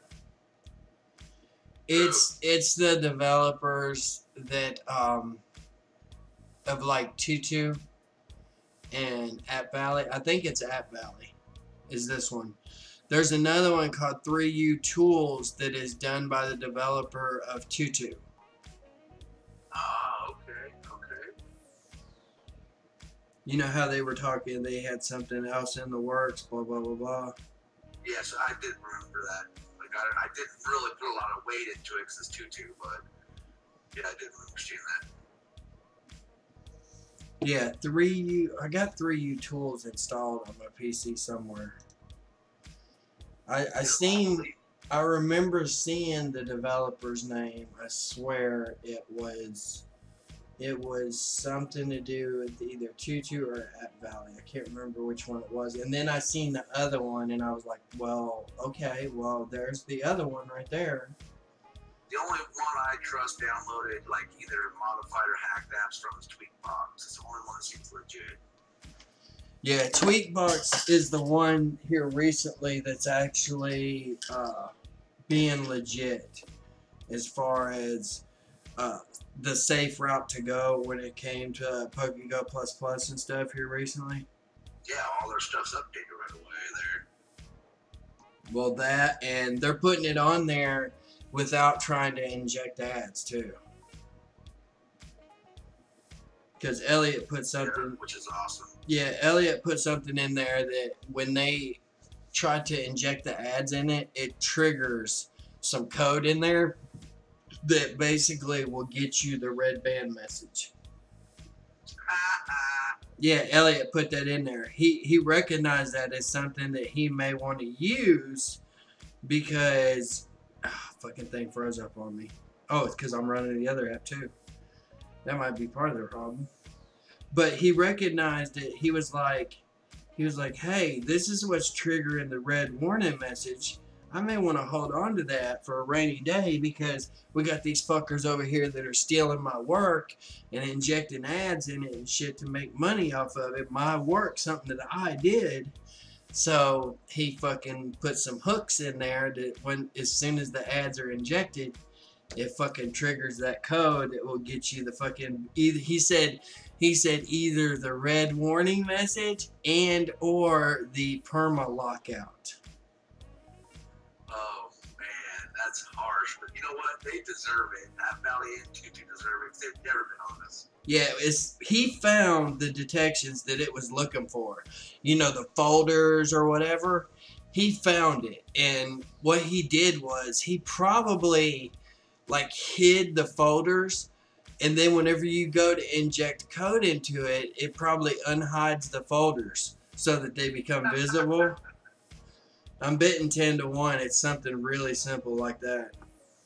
And you know they're not probably even looking for that. They're just taking his raw package and injecting it. Boom, here you go, guys.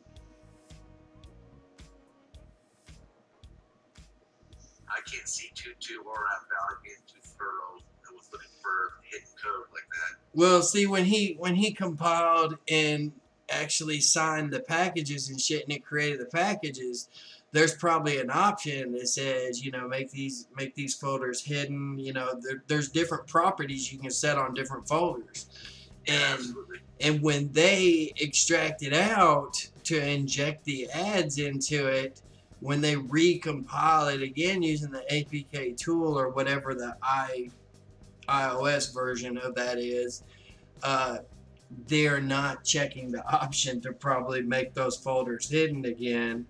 And yeah, it's getting you the red warning message or the lockout if you use it. Just another reason to stay away from them too. Yeah, they're not real happy with them over there. When I was over there on their original Discord server, I didn't get the feeling that Elliot or what's his name, Designated Driver, or any of the other ones over there, they were not real happy about Tutu App or App Valley. Hell no, man. They're stealing nickels from them every time they have an ad on there. Like, pretty much, you were not even allowed to mention their fucking name on their Discord server.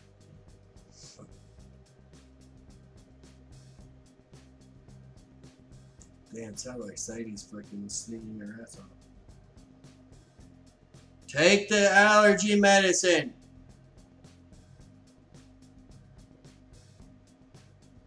God damn. Oh, look at that. It's a fucking panda. Panda Gate.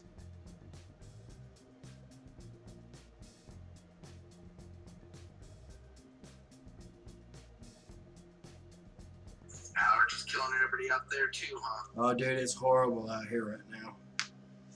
That's why I've been sleeping in till like 3 or 4 every fucking day, because it's miserable, dude. I walk outside and my eyes water so bad it just streams down my cheeks like I'm fucking crying or something. That's how everybody's been out here for the past couple of days. Cause, you know, we're just warming up out here in Iowa. But man, the first minute there's some sunshine, people are just allergy city all over. I've never had them before, so I just see people with watery eyes and runny noses. I'm like, I feel bad for you, man. Now that I think about it, I bet you 10 to 1. That's what the detection code is. How much you want to bet? It has to be. It has to be it. It's something really, really simple like that. And the people that are doing Tutu App and App Valley, they have no technical expertise when it comes to actually compiling the applications. So they don't know what command line options to use to turn it back into a package correctly. And that is what's getting people caught, is the folder names. Like, one of the first things that I told people to do when you install Honey is to change that fake GPS folder that it makes right off the bat. Yep, absolutely. Because it looks for that damn folder, because every application out there that's based off of fake GPS creates that folder when it's first installed. Now, it may never use that folder ever again. But when it's first installed, it uses that temporary folder to copy files back and forth. And that'll get you busted quicker than anything else. And I don't believe that Tutu or App Valley are going that deep. I think they're just getting the download from Elliot and they're fucking injecting it and putting it up on their site. I doubt they're actually analyzing the code in it. Yeah, they're not. I mean, it's simple, dude. If they opened the package in a package tool and looked at what the options were on the original folder settings, it would be simple for them to realize, oh, hey, well, this one here doesn't belong. This one used to be hidden, but it's not hidden anymore.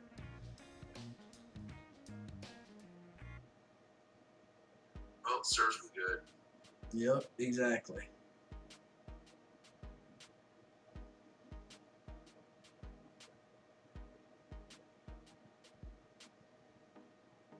I'm just glad we got iTools, man, because you don't need a company, or not a company, but, I mean, somebody like Elliot holding a fucking monopoly on the fake GPS side for iOS. Because they were getting kind of big for their britches, too. They were, like, requesting way too much money, you know, as far as like becoming a donor. It's like $5 a month, but it's like forever.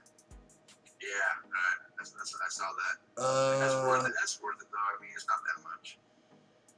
No, I'm not paying. No, no, I'm not paying $5 a damn month forever. Not on anything. Now, if some of my lovely viewers out there, Wild Psyduck or Chirag or Ryan Mosby, if you guys want to buy me the donor version of PokeGO++, that's different. You want to support the show forever at $5 a month? Go for it. No.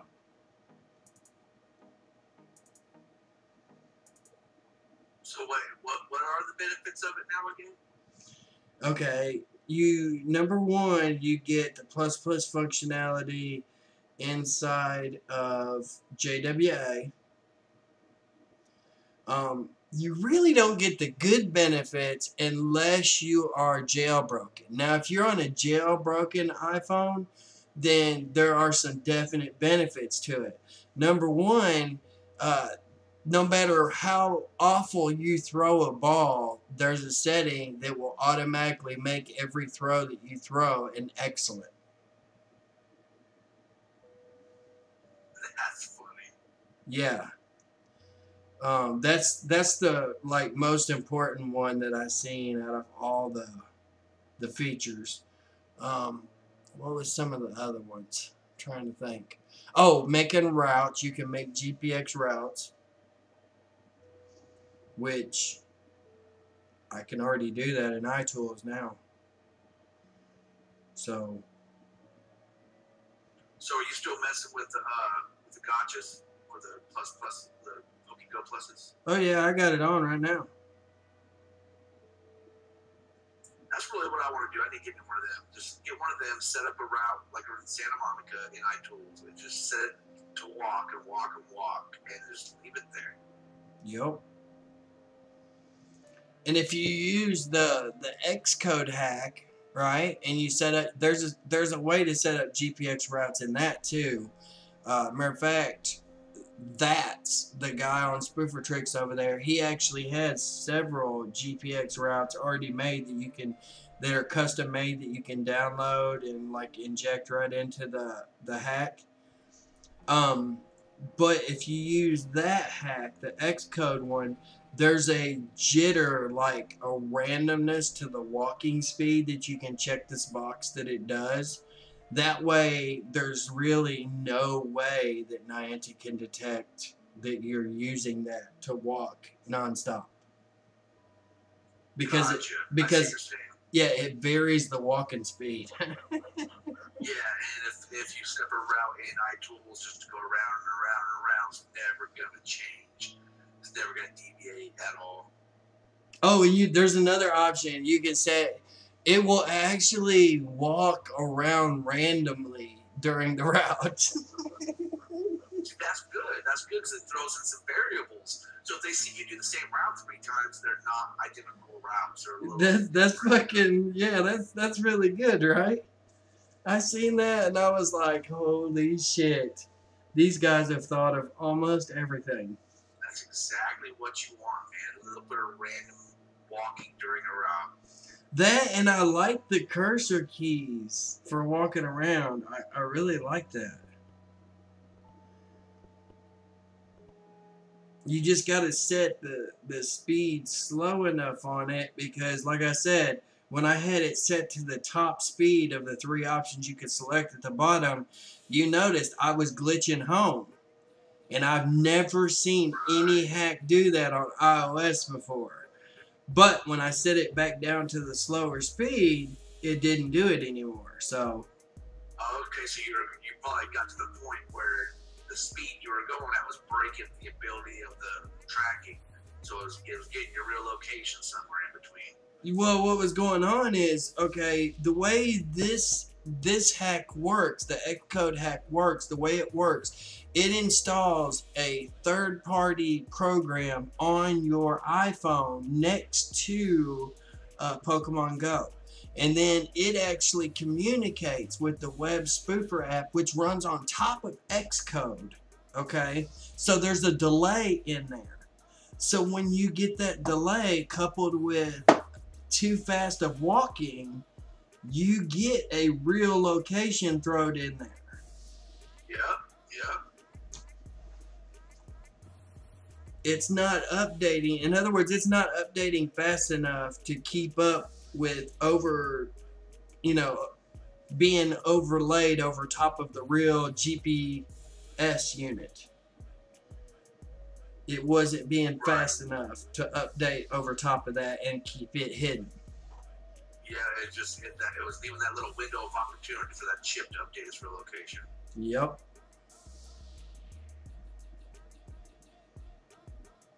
I can't believe how big of a deal they're making about this whole fest, this Go Fest over in Chicago. It's like 99% of the world don't live in Chicago, and I doubt it's going to be nearly as good here in my little town as it's going to be there. Right.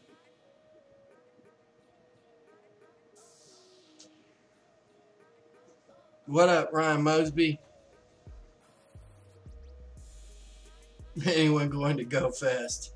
I know you guys are, but nobody else was able to get a ticket. Team Instinct. Yeah, that's what I was about to say. I was like, oh, you got tickets? Lucky you. Gee, I wonder if you was responsible for the bots that was going and stealing all the damn tickets. Or somebody that you're very close to. I'll believe that Niantic supports World Players when they have a Go Fest in BFE, Missouri or something like that. Gordonsville, Tennessee. The town that has 6 Pokestops and 4 gyms. Come here and make a bunch of Pokestops appear in this fucking town.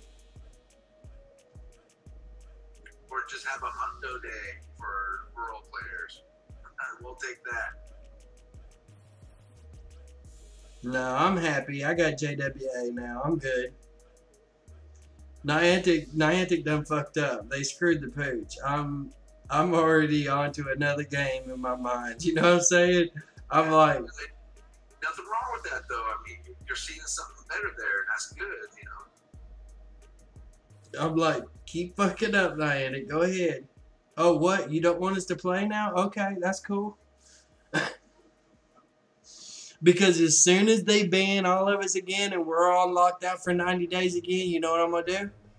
I'm going to switch over to JWA and I'm going to say, guys, here you go, baby. Grab onto this. Let's go play. And it's going to take hold, and then they're going to be fucked.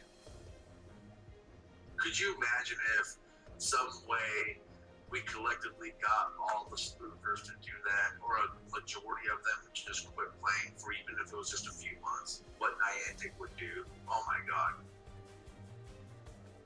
Oh, but to hear them say it, that spoofers only represent a portion of 1% of the population.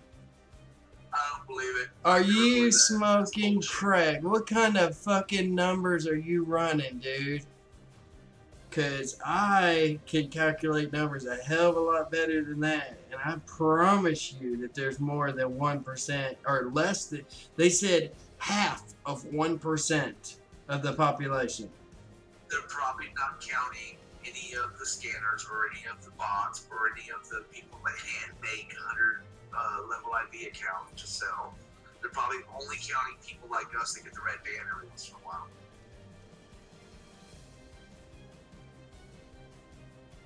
They're so stupid, dude. They're not, listen, they're not counting. If they were counting just everybody that I know of that got the red band message, that's more than 1% of the population. Exactly. That's funny when one guy, like you said, in a town with 6 Pokestops and 4 gyms, personally knows more than 1% of people that play the game that got the red band. So right there, their math is wrong. Okay, and listen, I have we're going toward 600 subscribers? Just out of everybody that I know on this show that either got A, the red band message, or B, got perma-locked out, dude, the world stopped when people got locked out. I mean, that was all that was the talk. That was the news of the whole fucking week, dude. The whole week, people were talking shit. Everybody. I mean, not just one person here, one person there. I mean, fucking everybody. So, for them... How many people roughly play regularly on PokeGO right now? Like, what's their numbers at right now? Do you know? Oh my god, I don't even want to think about it. Because the only people that's left, okay, this is why they're saying half of 1%, okay? They're not counting the fact that they have lost 80% of the market share now, and that basically the only people left playing are spoofers. Exactly, good point.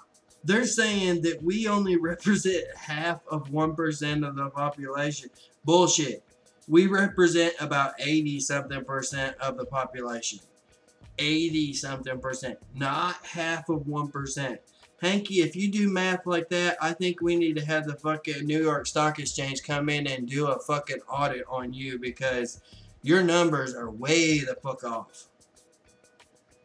I think part of that is fear of investors stopping investing, because if the people that they have that are investing into them as a brand know that a large portion of the people playing their game are spoofers and they're lying about it, that might put a bad taste in their mouth. You know, they wouldn't want to be associated with cheating like that or something. Well, the other thing is they're looking at, okay, they got companies, right? They got companies that have paid them, say for instance, to make a new franchise game for Harry Potter, right? So they want them to believe, matter of fact, they need them to believe that they still have a customer base. Right, exactly. Because if they don't have a customer base, all of those intellectual jobs just fucking instantly dry up. Including advertisers on these stops. That's where fucking JWA has got them beat again. I mean, it doesn't matter how big or how small your company is. You can advertise. You can afford to advertise on the Pokestops for JWA. I'm pretty sure. Some of the games that I've seen advertised on there were made by little third-party companies. Yeah, I wouldn't be surprised if probably what a game like them wants is for other people to be advertising on their Pokestops or whatever, just to get the word out, you know? Yep. I mean, it's free money to them because, oh, really? We got 100 new advertisers today? Oh, well, hell, we'll throw in 300 new Pokestops. Where are we going to put them? In the rural areas where people are complaining they don't have them. The incentive on them is to put up as many as they can just to get them more ad space. And that's Exactly. a genius fucking idea, man. It really is. It is. That's what I'm saying, dude. These guys have got it covered, dude.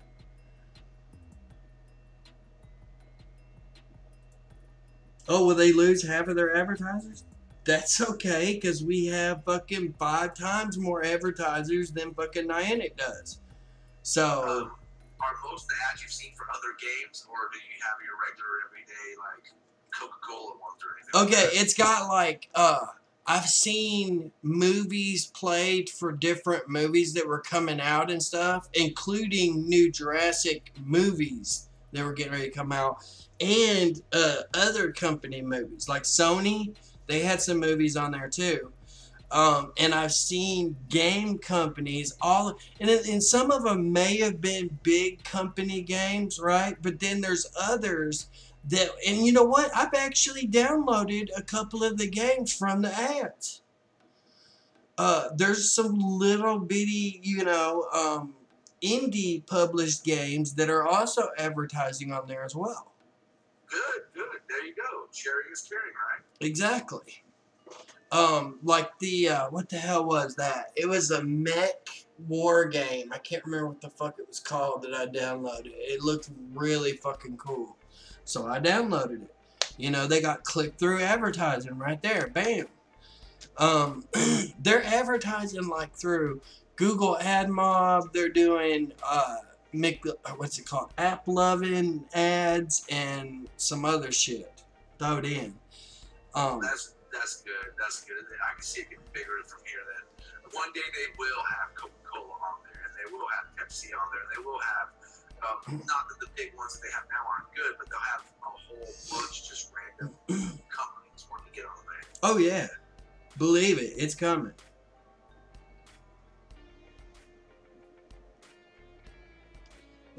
When you got a game that people actually want to play, And it actually is good. Believe it or not, dude, you know the reviews on this game?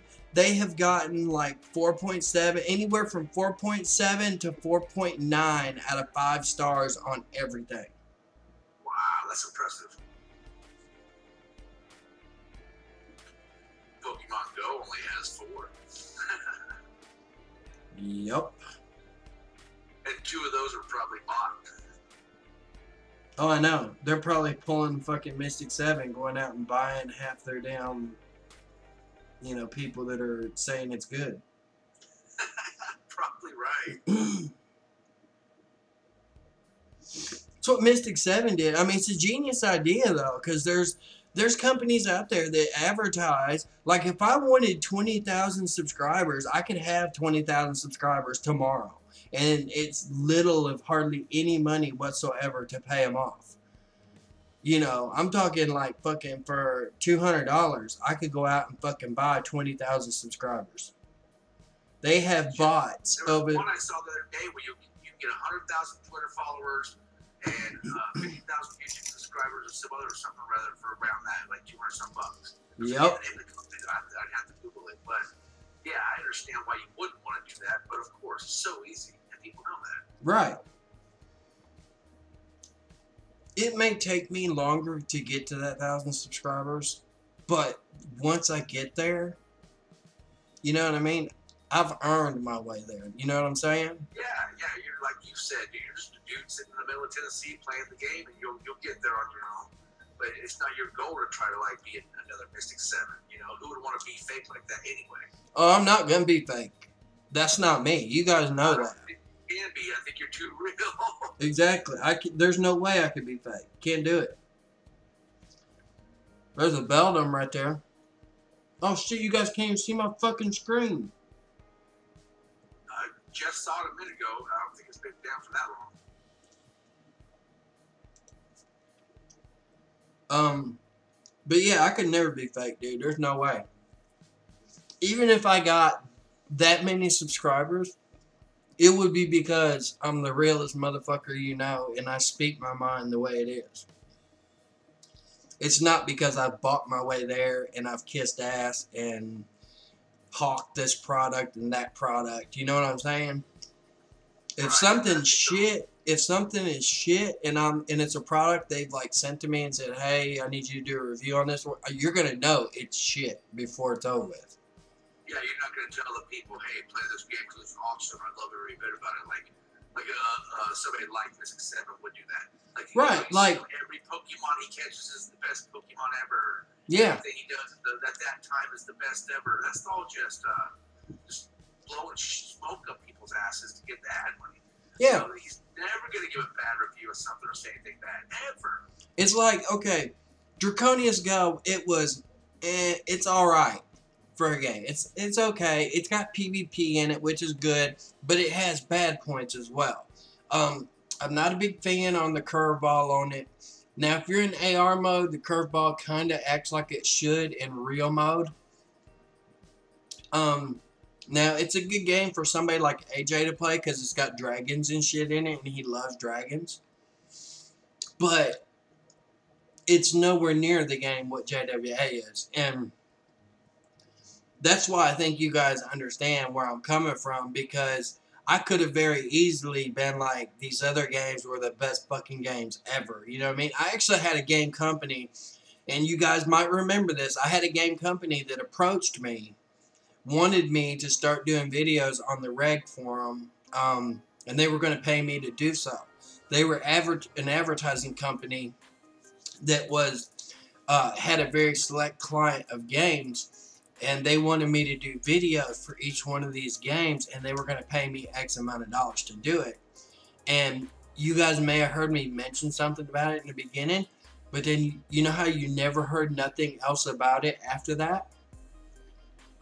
You know why? Because I went, checked those games out, and I was like, I'm not going to fucking hawk my ass for nobody. The money wasn't enough for you to be like, oh yeah, this is a great game. I don't give a fuck how much money it is. If it's not good, I'm not going to tell you it's good. That's not the way I am. That's because because you have something that the old folks call integrity. You know,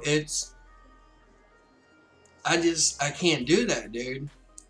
My whole life, dude, I've always called a fucking spade a spade. That's the way it is. That's the way I was raised. I was raised not to lie. That's the way to be, man. That's the best way to be.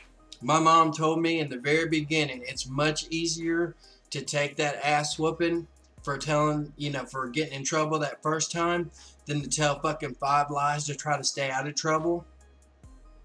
Because you always end up more lies and more lies and more lies to cover up the other lies that you told the other day and the other lies.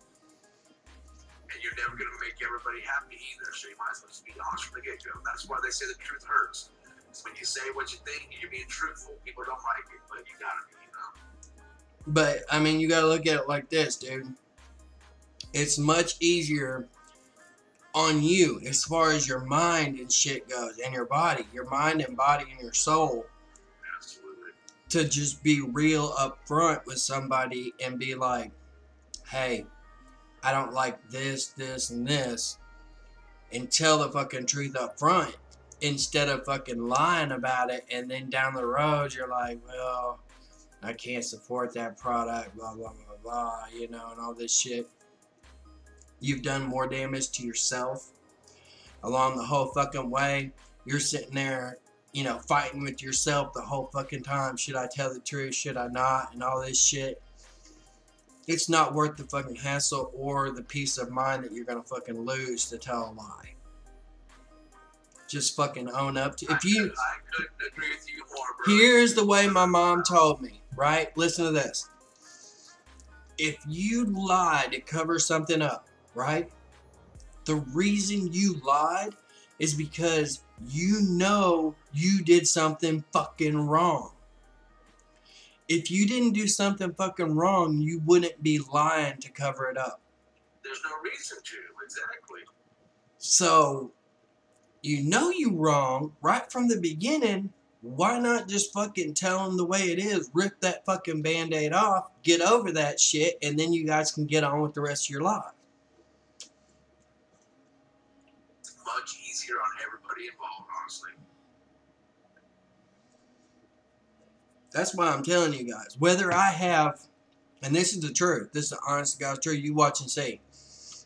Whether I have 50 subscribers or 5,000.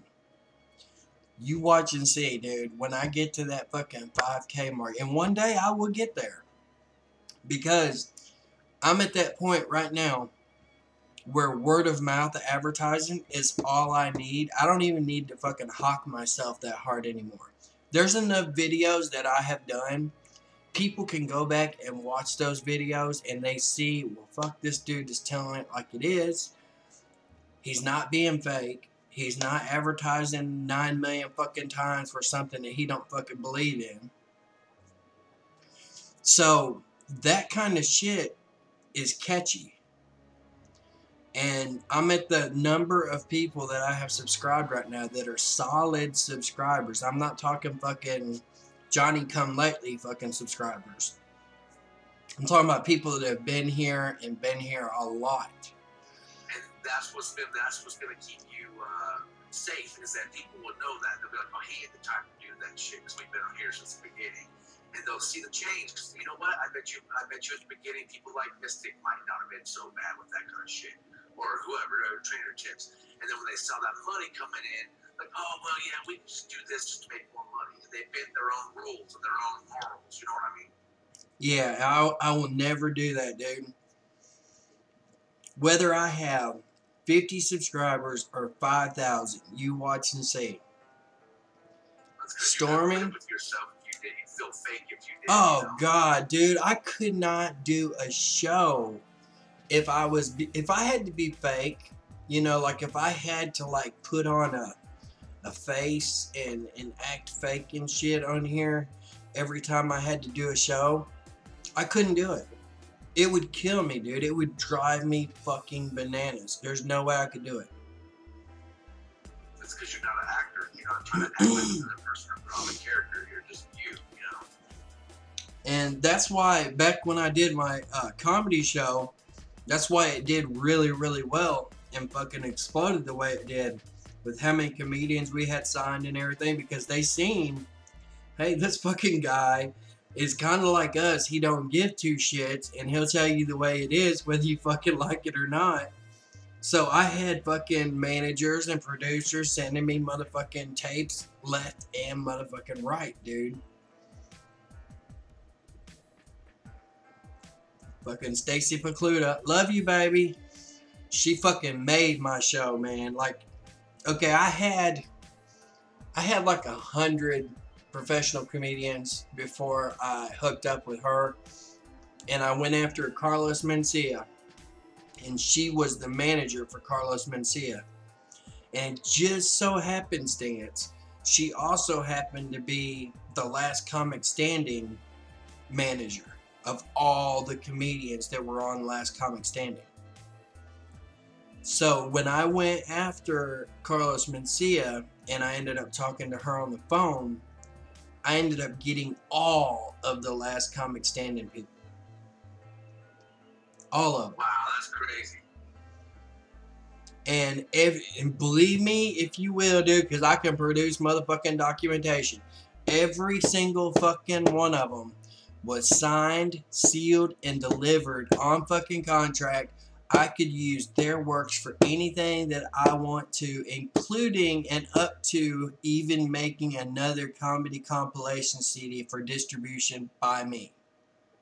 Wow, you still have those rights, or are they expired? I have no idea. I gotta go get the fucking briefcase, pull them out to look. I don't remember what the fucking dates were on them. Because I mean, that's something you could probably do in the future, you know, something you could work with there, you know? Right, and the reason that I got them signed for that, I was going to do a comedy compilation CD for people like in the hospitals and stuff. And that's what made me start getting into the whole comedy business in the beginning, was when I was in the hospital with my Crohn's disease, man, and I was recovering and happened to take that fucking Demerol, you know, every 6 hours or whatever. I noticed when I was laughing, like if I was watching Comedy Central or something, even though it hurt me in the beginning after surgery laughing because my stomach muscles being cut on, it fucking hurts, dude, to where tears are just streaming down your face, you know? I can only imagine, right? But after I got past that point and was able to watch that, I started noticing that I was needing less and less of the pain medicine. I wasn't keeping track in my mind the way. See, I got that photographic memory. I've always told you guys this. I was keeping track of my fucking pain schedules like nobody's fucking business, dude. Like, that was my fucking job. I knew exactly down to the fucking minute when that nurse needed to go get the medicine, even if they were out of it, how long it would take to get it from the pharmacy up here. I needed to go ahead and notify her 30 minutes ahead of time so she can have it up here and ready to go. I mean, down to the fucking minute. Except when I was watching Comedy Central or listening to the Bob and Tom show. So basically what you're saying is that's the proof to you that laughter is the best medicine in reality, huh? Here's one of the statements that I made on my show, and I truly believe it. If you ain't laughing, you ain't living. I believe that too, man. If you ain't laughing, you are dying. Laughter, what was the other one I had? Laughter is the best pain medicine. And I mean, you ought to heard some of the intros I had, dude. When I would start into my show, I'd be like, drop some pills, drink some alcohol, whatever. I had like every fucking, I was like, smoke you a joint, do whatever you need to. Sit back, relax, and listen to the Painkiller Radio Show. And I had so many like fucking intros and commercials and all kinds of shit done, dude. I had the Bionic comic fucking intro. That's pretty badass. It was. I need to play it for you one day. I got it on my fucking Zune, dude. It's really good. It's got the Bionic Man intro, and then it's got it blowing up, and it's got saying that they can make the world's first Bionic comic. and it says Oh my crazy God. Casey will be that man, and then it's got like somebody from Simpsons, and it's got Cartman on there and a couple others. And then one intro I did was the Sopranos theme, and it had fucking Cartman and Anthony Soprano fucking going at it. Yeah, it was. Yeah, I'll have to watch that someday. That sounds pretty cool. Yeah, I got them on my Zune, and then I have a bunch of fucking backup CDs that I made too. I mean, Have you ever backup heard of the DVDs. comedian Owen Benjamin? Mm-mm. You know, he's pretty well known. He's worked with a lot of people, but he's more of a writer of jokes, and he does his own stand-up. But I'm subscribed to him too. He's getting a lot. He's the pariah right now, as he said. He's a white guy to use the N-word in a joke, but it was the context in which it was used, and now he basically is being kicked out of Hollywood for what he did. Banned from Twitter, the banned from YouTube several times. But he's back now, and I've been following the dude. So, you know, people like him need our support. He's getting torn down by the way society is right now because he told a joke they didn't like, you know. I can't think of the dude's name. Who's the guy on Comedy Central that does the comedy bits and pieces of like fucking people on YouTube, funny YouTube videos and stuff? Oh, I know who you're talking about, but I can't remember his name either. He was one of the last comics, like in the last 10 or so comics that I signed on the show, and he was actually auditioning for that show when he was supposed to be out doing an interview on my show live, and I ended up getting a bunch of shit delivered, and he's like apologizing and stuff all these, like he had like headshots with, like he'd write one thing on one headshot, you go to the next one, he'd write something else on the other one. I mean, I had a stack of shit that come from him, dude, while he was doing that show. And when I finally got a hold of the comedy that he was supposed to do in the first place, I still never got the fucking interview out of him, but he apologized and sent a bunch of fucking comedy like CDs and DVDs and stuff. And yeah, he was one of the last people. Him and Mark Ryan were the last two that I signed, I think. Yeah, do you need to check to see what your rights and stuff you still got? How long? And you know Roy Wood Jr. on The Daily Show? Yeah, I know you're talking about. Okay, he does the prank phone calls. Yeah, okay, that's funny as hell, he's a good buddy of mine. Literally. I have rights to go on his fucking site on the internet and download any fucking prank phone call that any new comedy bit that he's done. I can sign in and download any of it. That's fucking badass, dude. Yeah, he's cool as fuck, dude. When I interviewed him, he did some crazy shit, dude. He had like 3 or 4 people on the fucking phone, and this one lady, man, she was going the fuck off. Same with the Morning Buzz. They were doing fucking prank phone calls for me too. That was crazy. Groovy John. And some of those prank phone calls are just too funny. They're just off the hook, man. You know, I was lay there in bed listening to them at night. Sometimes just die laying there cracking up. Dave Gnarly, he was another good one on the show.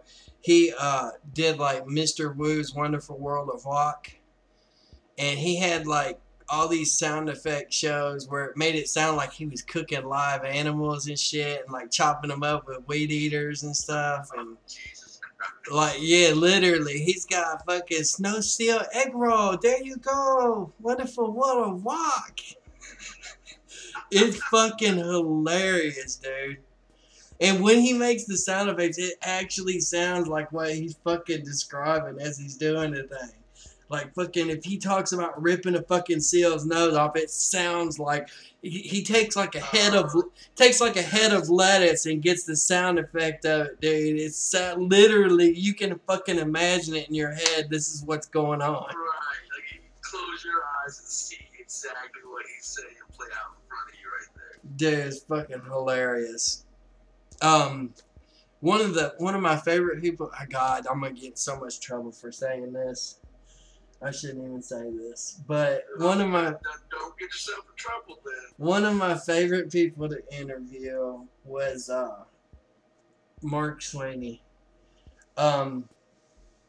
He was really funny. He was a big comedian on The Last Comic Standing. He's about my age, and he was also on the Bob and Tom show quite a bit. And I did an interview with him, dude, that lasted over 2 hours and 50 something minutes. Wow. No shit, dude. It was long, dude. Because it was just like two fucking. It was like two old friends just kick back fucking talking for like ever on there, dude. Right. And when I loved interviewing Keith Alberstadt too. I loved interviewing all my comedians. Love you, babies. Keith Alberstadt, can't say enough about that dude, man. He's got a show now too on Comedy Central. He's one of the few comedians that I could say got me started. And that ain't no shit. He was one of the first 20-something comedians that I had signed, and he was introducing me to all his comedian friends at fucking Zany's up here in Nashville. Like, he was telling people to the point, if you're not signed with him, then you don't know what's up. You need to talk to him about what's going on over at Painkiller. That's why if you see my PayPal, I've had it that long. My PayPal. I was wondering about that when I donated the first time. I was wondering, like, what's up with this Painkiller Radio thing? Yep, that's exactly what it was, dude. And yeah, he was a big proponent, man. He got me a lot of people signed. And just like that, dude, I'm talking about, he would do a show called the Comics Come Home Tour. And basically what it was is the comedians were coming off of the road, of being on the road for so long. And they were coming home for Thanksgiving. And they would do a show at Zany's in Nashville. And I've been at that show like more times than I can count. And he would just always, no matter what all the comedians that he had there, he was bringing them all like to me. After the shows, they would hawk their stuff, right? Yeah. Well, while they're doing that, he's over here plugging me and like fucking getting them to come talk to me in the middle. Instead of selling their stuff, they're coming over here to talk to me. And yeah, I've got drunk several times at fucking Zany's after the show, dude. Just because I was sitting there for so many fucking hours afterwards, dude. And they were just like they were hammering drinks like you would not believe. So you were still involved with this, or do you talk to these people, or did you just kind of fall out of it, or what happened? I kind of fell out of it. I mean, there's a few of them that I still talk to. Doug Stanhope's one of them. I'm a big fan of his. Really big fan of his. Were you writing your own personal material for your own stand-up bit? Oh yeah. Just Oh yeah. No, I was doing my own stuff. That's something I've always been really interested in, and I feel like I've always been writing my own comedy routine for the past 40 years of my life, but it's just never come to fruition yet, because my life's just one big joke, But well, yeah, who knows? Let me tell you, dude, when you do comedy, I'll tell you one thing about them that nobody fucking knows, and this is the truth, straight up truth. I've been around them a long time, a lot of different comedians, to tell you this. They hate it because it's really lonely. Once the show's over and the lights go down, they fucking hate it, dude. I could only imagine. That's where a lot of them fall into like heavy drug use and shit like that, because they run into problems with they feel so alone. They're on all the time, to the point where when the laughter and the applause stops, it gets really instantly lonely for them. Well, it's kind of funny you say that, and it's kind of weird that that's so true. That ties into some shit that one comedian I was telling you about says, like, people who are comedians have obviously seen some really bad shit in their lives, and they've been through some shit. And like you said, you kind of had to have that laughter as medicine.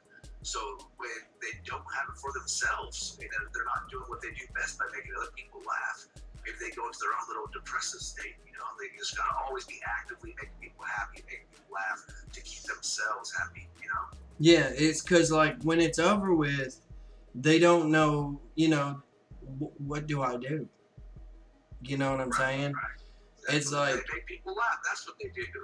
Yeah, but it's really hard for that switch for them is really hard to make. Now, don't let me make it seem like all of them are, drug addicts and stuff. Now there are their share of them that are, but Sure. but there are some of them that are able to make that transition from being on the road and being on all the time to now having a life during the downtime as well, and actually having either a girlfriend or a wife and an actual life.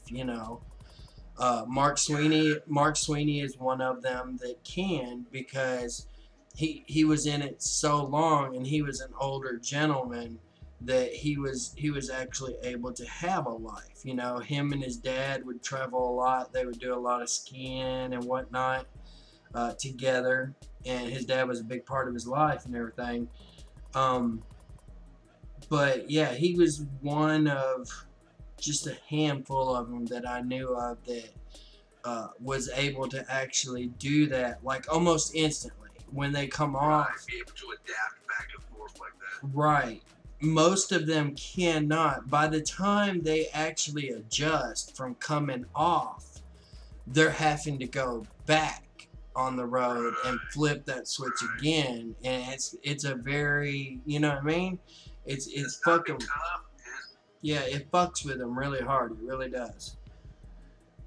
That's why a lot of my interviews that I did, dude, I didn't like a lot of them. You know what I mean? Because you could tell the more as time went on during the interview, you could tell that they were a very sad person. You know what I mean? When they were not on. When they were not up on the stage and the lights were in their face and people were in the audience laughing and drinking and having a good time, they were very down, very depressed.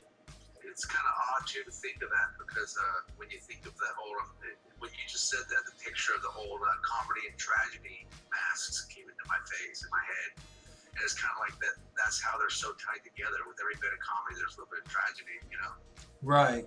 Like one of the things that brings to mind is my grandmother she used to love clowns, right? She loved them. And she had this wallpaper that had like the old clowns and the old like hobo makeup and stuff type deal. And many of them were smiling and happy, but then there were ones mixed in with that were also the sad clowns. You know what I'm saying? Yeah, you gotta have both. And that kind of brings to mind to that some of the people that I talked to. Now, there were some of them, man, that have done very, very well for themselves in life. I mean, very well. Getting their own shows on TV and, let's just say they've adapted really well. It kind of surprised me on some of them. Yeah, that's pretty interesting stuff, dude. I didn't know you had that much to do with it. It's interesting to hear you talk about it. Man, that was like my that was like my second love in life. Computers was definitely the first, but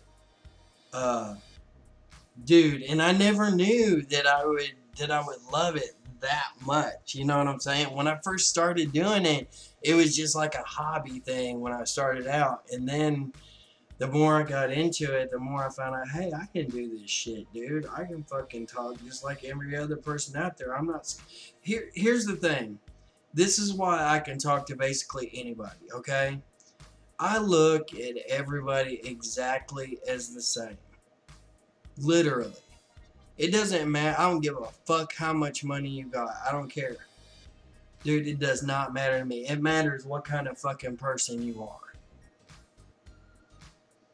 You got some people that are fucking solid people that have not even 2 fucking dimes to rub together. Absolutely. Hell yeah. And then you got some people that are fucking richer than anybody else you ever would fucking imagine, and they're the shittiest fucking person on the face of the earth that would cut you as soon as you turned your back to them. I could not agree more with anything you just said, dude.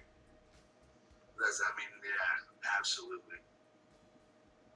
And I mean, that's one of the things, and that's why whenever I go to talk to somebody or whenever I look at somebody, I don't look at them as any better than me or worse than me. I look at them as the same, so that I'm instantly able to talk to them. And I mean, it helps the fact that I've been in so many different things, you know. Like when I was growing up, me and Jeff were talking about this earlier. When I was growing up, I kind of fell in with all the different crowds because I was a jock on one hand. I played football, I wrestled, I did all this shit. But then on the other hand, I was hanging out with the nerds in fucking the library, copying fucking games and everything, learning to program at 8th grade at school and whatnot. Then I also had a lot of friends that were fucking quote unquote greasers, you know. Hoods is what they called them where I lived at. And I hung out with them also. And it really helped me hanging out with all of them because I didn't look at any one of them any better than the other ones. It depends on what kind of person they were to me. You know what I'm saying? And that's the best fucking philosophy, too.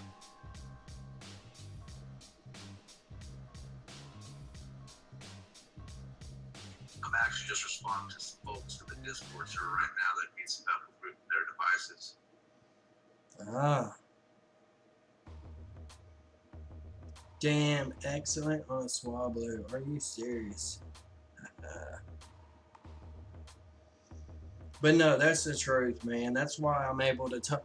And I've done so many different things, dude. I've raced go-karts. I've been, my whole family is full of auto mechanics, you know, so I'm in with the get your fucking fingers dirty and your hands dirty, get in there and fucking work on shit and stuff, right? I can tear a fucking engine down, put it back together. I can tear a fucking computer down, put it back together. Jack of all trades, huh? Exactly. And it's probably because of my memory or whatever, but because of that, I basically have done like and everybody thinks that he's just a know-it-all, you know. Everything he always thinks he's better than you because every time you tell a story, he's on. No, dude, literally, I don't think I'm better than you. I don't think I'm better than anybody else.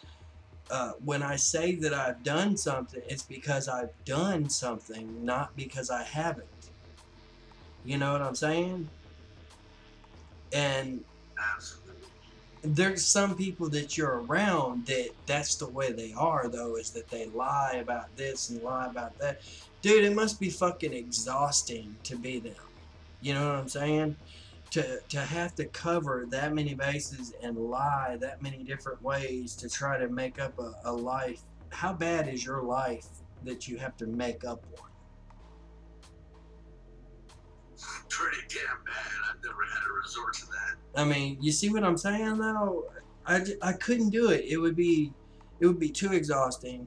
No way. I'm not gonna try to be somebody I'm not. I can't do it.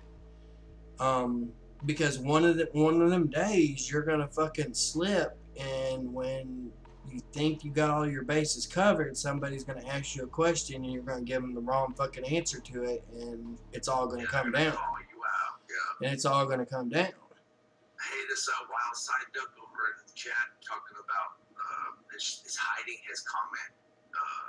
Did you read that yet? That's because he's doing invites. Okay, that's right. That's right. Figured. See right there? He says you just chat balls. I give you 2 invites. What a dick.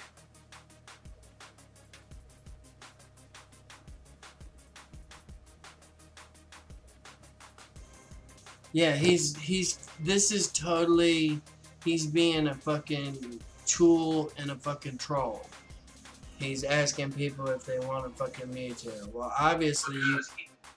He just said that nobody's spoofing there to help him. He needs help, but nobody responded, so now he's not hurt. Because you can't get a fucking Mewtwo unless you got an EX invite. That's why.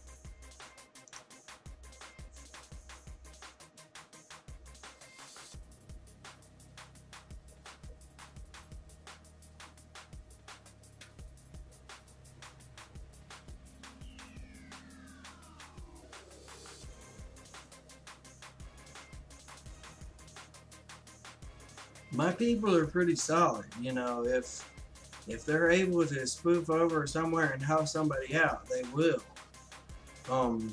They're not just gonna ignore you for no reason. Exactly. He said there's a guarantee he get X-ray pass at his place. Yeah, well, I got a guaranteed band hammer coming for you.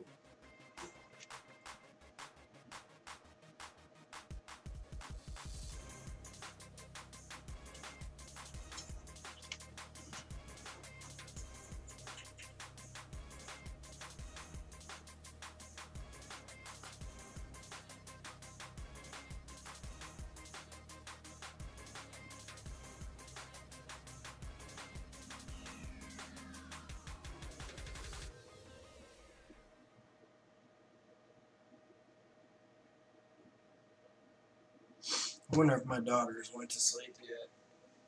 If not, I was gonna go watch 13 Reasons Why with her. Hold on just a minute.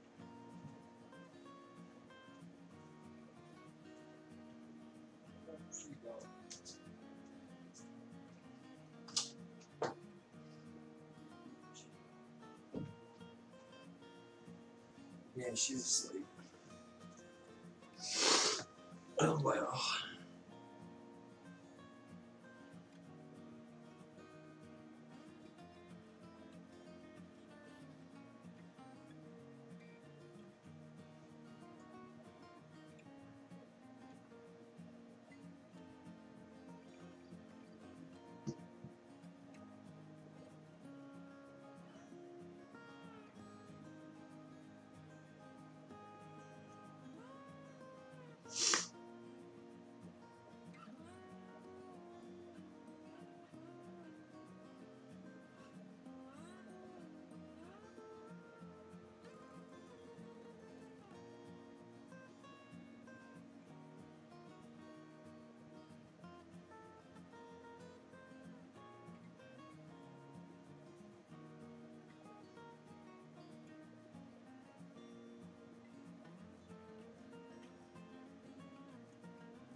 Dance without dropping them.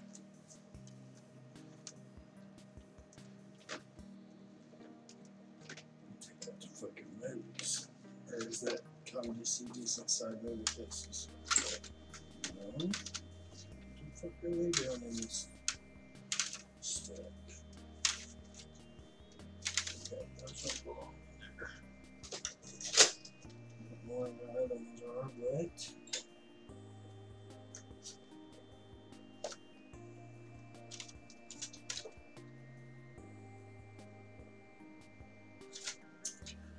Hey, buddy, I'm gonna be back in a little while. We got a small fire down the road, and I'm a part of the little local volunteer fire department. all right. So Well, I'm getting ready to split anyway. You see these DVDs and CDs right here? Hell yeah. These are the just part of the comedy ones that were sent to Are me. you kidding me? No, I'm not. Jesus Jesus Christ, how much material do you have there? A ton. See, there's Keith Alverstadt. Dude, yeah, you gotta let me listen to some of that stuff you've got available, like you were talking about a little while ago. Next time we get together, man. Like this right here. Remember I was telling you about Mark Ryan? There's Mark Ryan.